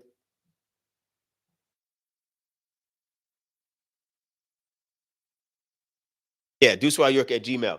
So, okay, so let's move on. Email me for any of the books, just suggestions, or you want to communicate. We do a WhatsApp. We might do a WhatsApp group and grow as we grow. We're going to continue to grow, because I'm telling you, next year in a few months, we're going to be the best thing on YouTube. I guarantee you. Because I've been watching these. I waited for everyone to stop, to run their mouth, to see what they're going to lead to the Father, to see if they give you the right information, to see if they were going to give credence and acknowledgement to the Father. They didn't do it. They're afraid, because they say, "Oh, he's locked up." They gave him these charges. But guess what? Yes, I am. I'm going to. That's scheduled for next month. Um, the Agdawaz and Iyaz. It's going to be original creation. That's already prepared. I have all these lectures prepared for you all already. I came prepared. That's how the Father taught us. I'm not going to be going off the cuff and waiting for some news to drop on YouTube or some big event to take place to come and do a podcast about it so I can get likes. No. When you see these topics, check out those other episodes, and you'll see how prepared I am for you all, because I don't play game. We don't play games with this information. The Father told us to take this very serious, and when you present it to the world, you represent correctly. So that's our job. It's not something that we take lightly. So I have that, and I'll address that, the Agdawaz and Eniads for sure. So okay, so we moving forward. Marzak is with the race where our father, his race of beings, the Riskians, you see, they have a particular dress. They have a three sun solar system, right? They have 19 planets. He's of the eighth planet, right? Risk, right? It's one of the planets that the orbit of this planet goes like this. It's three planets, it's three suns there. It's an incredible star system. And there's beings that live, I think it's like 18 moons, right? And Risk travels like this through three suns this way. You see? Just imagine three suns here. One, two, Utu, Apsu, and Shemesh, right? Yeah, right? And it goes like this. Yeah, this is how it travels. It goes around this way, comes this way, travels this way, comes around this way, comes this way, and it continuously does this. And it's a planet where beings become Etherian on this planet. These are star systems where beings are way more advanced. They don't die on this planet. It's a huge library there. And this library is different libraries that keep all the information of the universes. And they don't store books like pages. These books are kept on holographic crystals. They call me stones, and all of the information is harnessed within these discs. Like they have this advanced system, and their crafts, right? Their crafts travel intergalactically, and they have on the one on his planet Risk is 3 continents. One is for the indigenous, the Riskians. One is for what do you call visitors, like it's like immigration where visitors from other star systems can come, and another one is for lesser beings. So you have a beings for higher race, the lesser race, and then the indigenous group, or not indigenous people from that visit from other star systems that are allowed to visit, and some are allowed to stay. But these providers are responsible for multiverses, not just a universe. Okay, so that's just Murazak. So you have to discover that. 15, masters music. And if you want to know about extraterrestrials more, we have those books. So email if you want any information about those. Number 15, master music, math in relation to a sound. 16, agriculture. 17, find the gateway and wormhole, right? 18, uncover the depths of the sea and the inner earths. 20, know their being inside and out. 22, speak in tone, one tone. 22, teleportation. 23, uncover the 120th element. 24, communication with the spirit world by both element. Pardon. Communicate with the spirit world, both dead and extraterrestrial. So those are your 24 tests that you were supposed to by coming here and choosing to come to this planet. So you do have those 24 corrections you have to do on this planet known as uh this is planet Earth on the 24th project, planet Taha, right? This planet is the 24th project, is known as. Its circumference is 24,000 miles. Listen to the 24. Its equinox is 24,000 years, right? Light is the 24 colors of light. The Dendora calendar, which you asked about, 24 signs of the star map. And your accomplishments, you have to master these 24 accomplishments in order to be welcomed as a part of the Galactical World Federation. The Galactical World, the system of these galactical families. So you have to master these. Human beings have you've regressed so far down that you have to master these things, and the Father is here to help you do that. Also, let's see, is there other questions? Okay, so let me get to some of these questions. Um, okay, so how do we meditate and strengthen our spirits and souls? If you can, Stephen Cole, I don't know if you checked out, because 24 lines up with the planet, the 24,000 year circumference. You have 24,000 year circumference. It has 24 points. Remember the clock is 24 meridian points. You listen to 24. 24 is one of your 24th element, chromium, right? It prevents corrosion. It exists in the Nagaru race, the Indigirate race. You have your genes, which is 24,000 genes, right? Then you have the equinox, or is 24,000 years. Then you have the 24,000 year cycle. And then you have the 12 males and 12 females, which is the 24 beings that are responsible for seeding you on this planet. So 24 is a significant number within the universe. And it just so happened your planet is designed on that 24th number, right? So your time is 54,000 years ago when they were given. That's the speech for us on this planet. So these are the different factors that places you into that 24,000 time cycle. Then you have 24 beings of old, 24 elders as the overseers. So you see That's just how the math adds up with it when it comes to this planet. Not all planets are like that. It's just that this planet is designed in a very significant way. And so the beings on this planet, you being the children of Panatharu and the destruction that's coming to this planet, they are concerned about your well-being. They're concerned about you and you transforming so you don't die, so you don't get caught up in the destruction of this world, so you don't go down with the Anunnaki when they come back and harvest their children. Yes, you can email me and I'll let you know. Any books, anything you want to know, I'll give you the information. There's a whole list of scrolls that the Father has.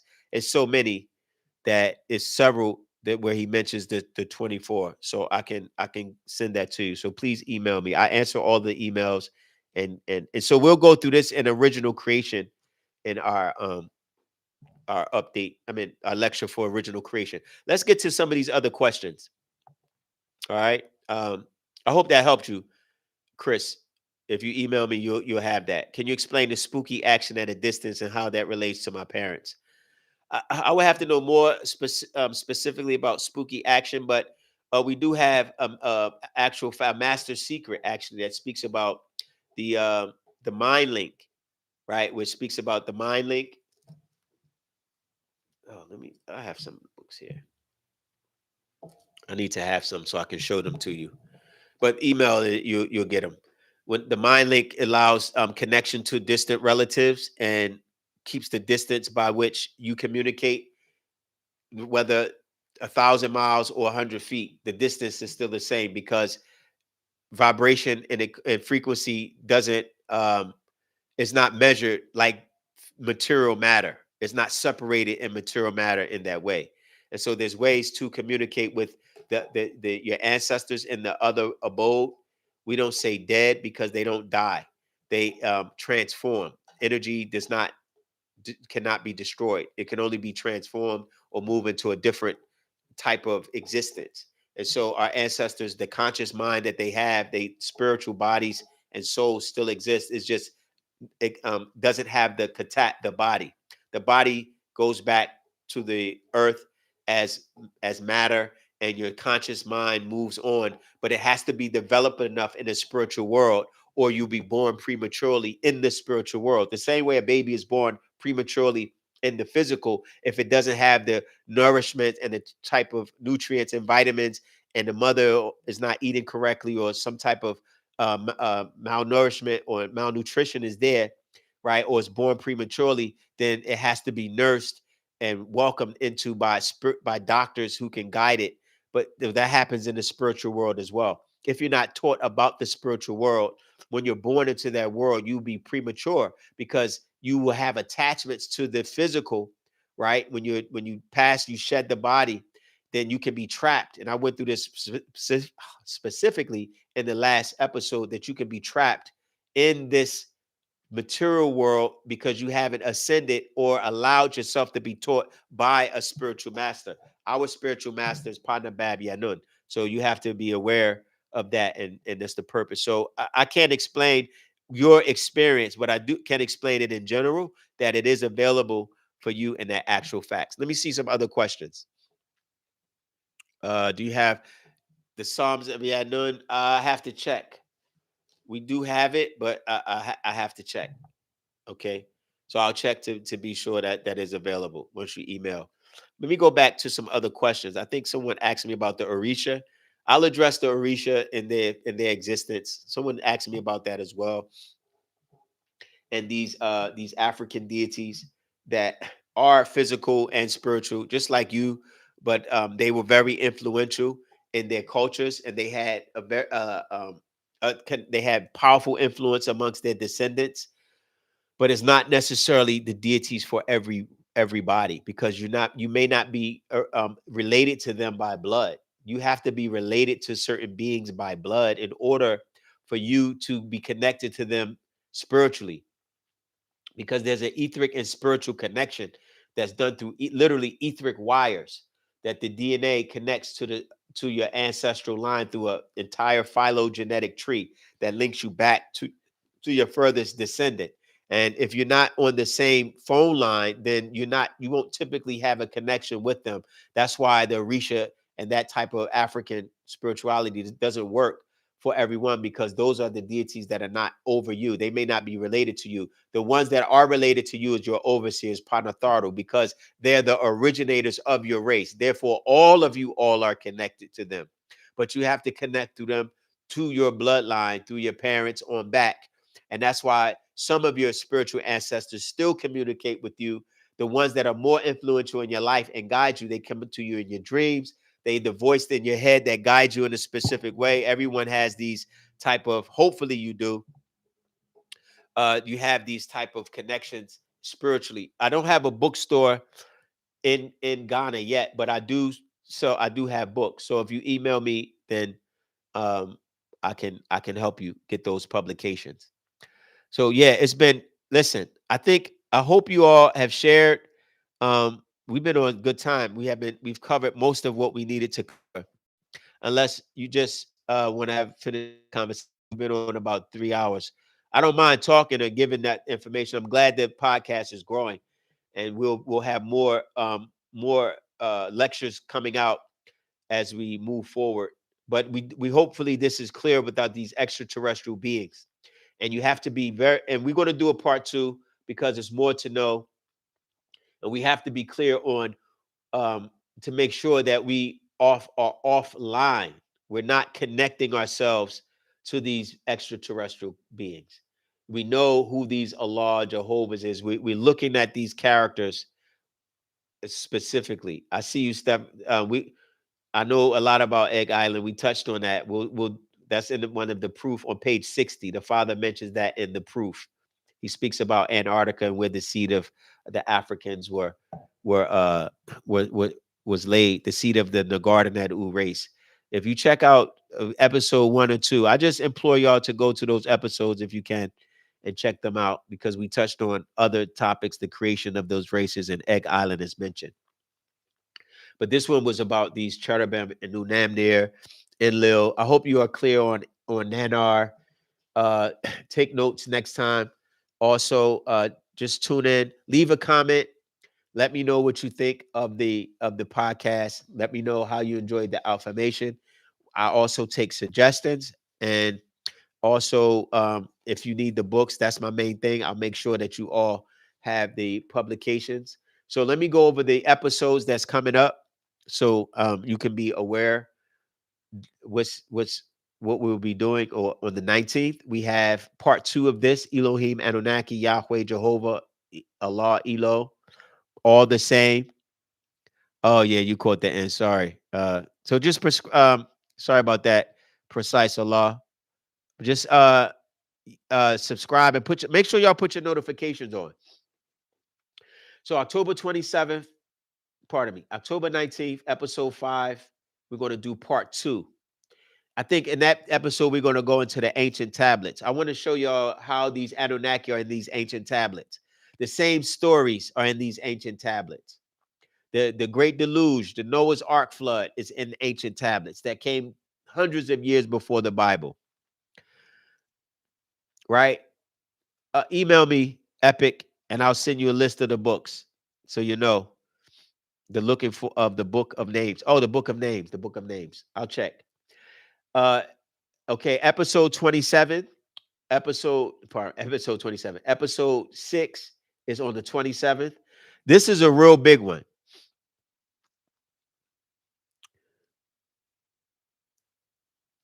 Okay, I'll clarify, Camille. Right after. Let me just go through this. That's a good question. I will clarify. Episode 6 is identity crisis. This y'all need to contact all your indigenous, Native American. I'm Indian. I'm not African. I'm African. I'm not Indian. I'm indigenous. I'm not Nuwapian. I'm all of these people that's claiming to be these different nationalities. Tune in October 27th for identity crisis. It's going to be phenomenal. That's probably going to be real good. A lot of people need to tune into that. On November 9th, episode 7 is going to be Secrets of the Sacred Feminine, the mother goddesses. All the feminine, tell your mothers, daughters to tune in. The father has a lot to say about them. Make sure they get all the information to empower themselves.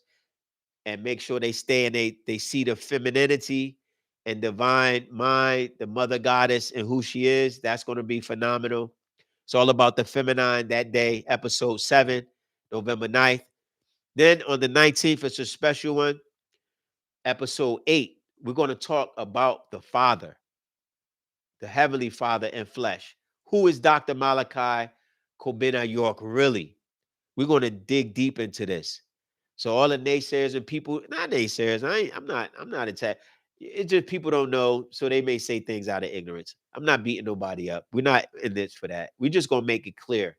Once you realize who he is, your whole mindset and how you think about this individual is going to change. Even with the case and what you think you know about the case, we're going to cover all of that. And I can talk about it because I was there. So I'm firsthand witness of everything. And then November 27th, episode 9, we're going to talk about the serpent in the garden and other creatures in the Bible and the Quran. So those are the next 7 episodes. Okay, so yeah, just real quick. Rahubat. So you just said we don't die, but before that, you said there will be people left behind. Okay, so when I say we don't die, I'm saying that those that are blessed to have to be given everlasting life, meaning that you don't die in your original state. Let me make that clear. As original gods, you had the ability to, let's say, uh, extend your telomeres. Your telomeres are responsible for how many times your cells reproduce. They're at the tip of your chromosomes. And the longer your telomeres, the more times your cells replicate.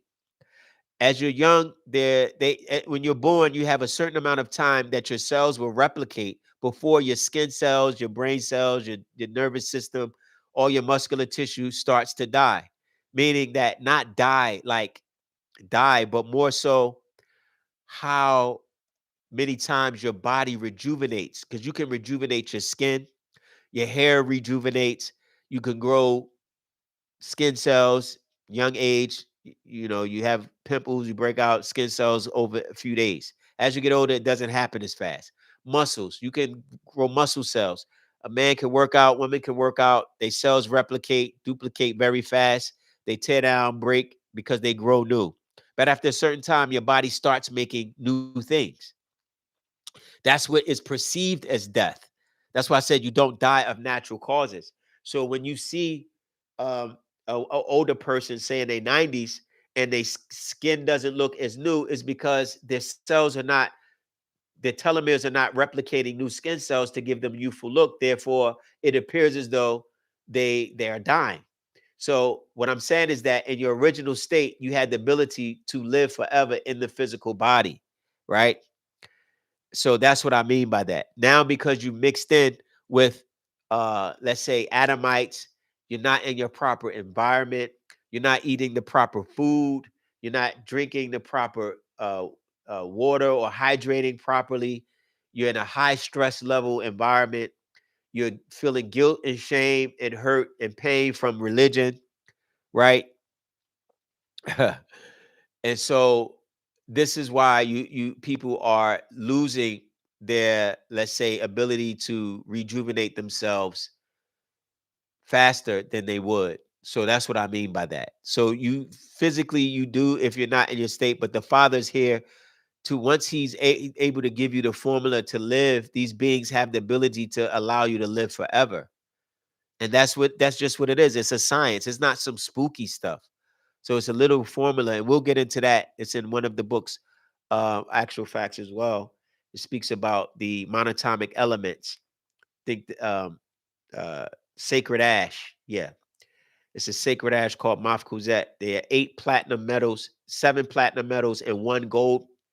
And it's osmium, ruthenium, palladium, iridium, silver, platinum, and then gold in a monatomic state. You've seen it before. Liquid gold, they have it. Liquid gold, liquid silver. They sell it online. They're trying to get the formula that the so-called our deities had. But the Father really knows the formula. He even performed and showed us the sacred ash several times. Once it's ingested, it can cure all types of diseases. It realigns your junk DNA. it effectively creates a semiconductor in your body to where you can harness a massive amount of information.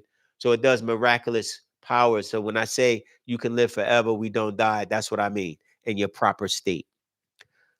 Right. As Red, telomeres. Okay, so would you do a show on black magic? Yes. I'll include black magic in mm, I'll find one of the lectures to include black magic in.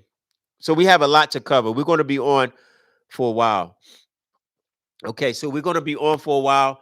I just all I need you all to do is make sure you all acknowledge that these actual facts are here, and you do yourself a justice by getting them. The Patrak is a list of books that's available. Email me. This is what I do. This is what I've dedicated my life to do. The Father has bred me to do this. He taught me from a young age. This is what something I'll have to do in these last days. I didn't know what happened like this, but I prepared myself, and I'm here for you all. So I appreciate you all tuning in. Leave a comment, share this, let people know that we're on. We are the best podcast online. We're the best podcast on YouTube. Anywhere. I've listened to them all, and I know for a fact nobody is touching us. And anybody want to have a conversation, you can bring your religious scholars. If you got discrepancies with us about the doctrine, if you want to have a discussion to let some people get some clarity, then it's okay. We can do that. I'm sure there's ways we can have share, split the screen and have them call in. We can do all of that. I'm just here to make sure that you all get the best information and get it in clarity, and the Father's doctrine, Wu Sabat, is represented in the right way, and that we don't have anybody out there teaching and misusing the information, using our platforms, using our names to spew hate, to spew lies, to create confusion. Y'all need to cut those people off, because I'm telling you, in the next year, they're not going to be around. Stop allowing people to use Dr. York's name, the Father's name, to give y'all misinformation, to lie, and to poison you. Yeah, thank you, Creole. Appreciate you tuning in. Better late than never. We got some episodes that, so next time, put on your notifications. I'm saying, this is what I'm saying to you all, right? Look at these podcasts and look how much time they're wasting of your life. They're not concerned about your soul. They're not concerned about your mind. They're not giving you anything to learn. They're wasting your time, wanting for clicks, wanting views, and basically they're leading you down the devil's path. When you click and go off, you haven't learned anything. The only thing you picked up is some slander and gossip and how people feel, some emotional trash that's poisoning your, when you, if you won't eat trash, you won't pick up junk food. Hopefully you won't. So why you put it in your mind? So we're here to stop all of that. I need you all to make Actual Facts Podcast the best on the internet, and we're going to continue to do our job and be prepared. So just comment, share, subscribe. I appreciate you all. Thanks for tuning in. It's been wonderful. I hope you enjoyed it. Leave a comment and let me know how you all feel. And until October 19th, 10 days, 11 days, 10 days, yeah, 10 days, we'll do episode 2, or we'll have some. I'll get to you, Gregory. I didn't forget. I'll have all of those notes and I'll address it. And I'm glad you all engaged. I'll address it in the upcoming lectures and podcasts that we're doing. I appreciate you all. I'm going to end. Take care, share. Be safe out there, okay? Stay out the devil's way. He's about to destroy himself, so stay out his way. All right. Peace.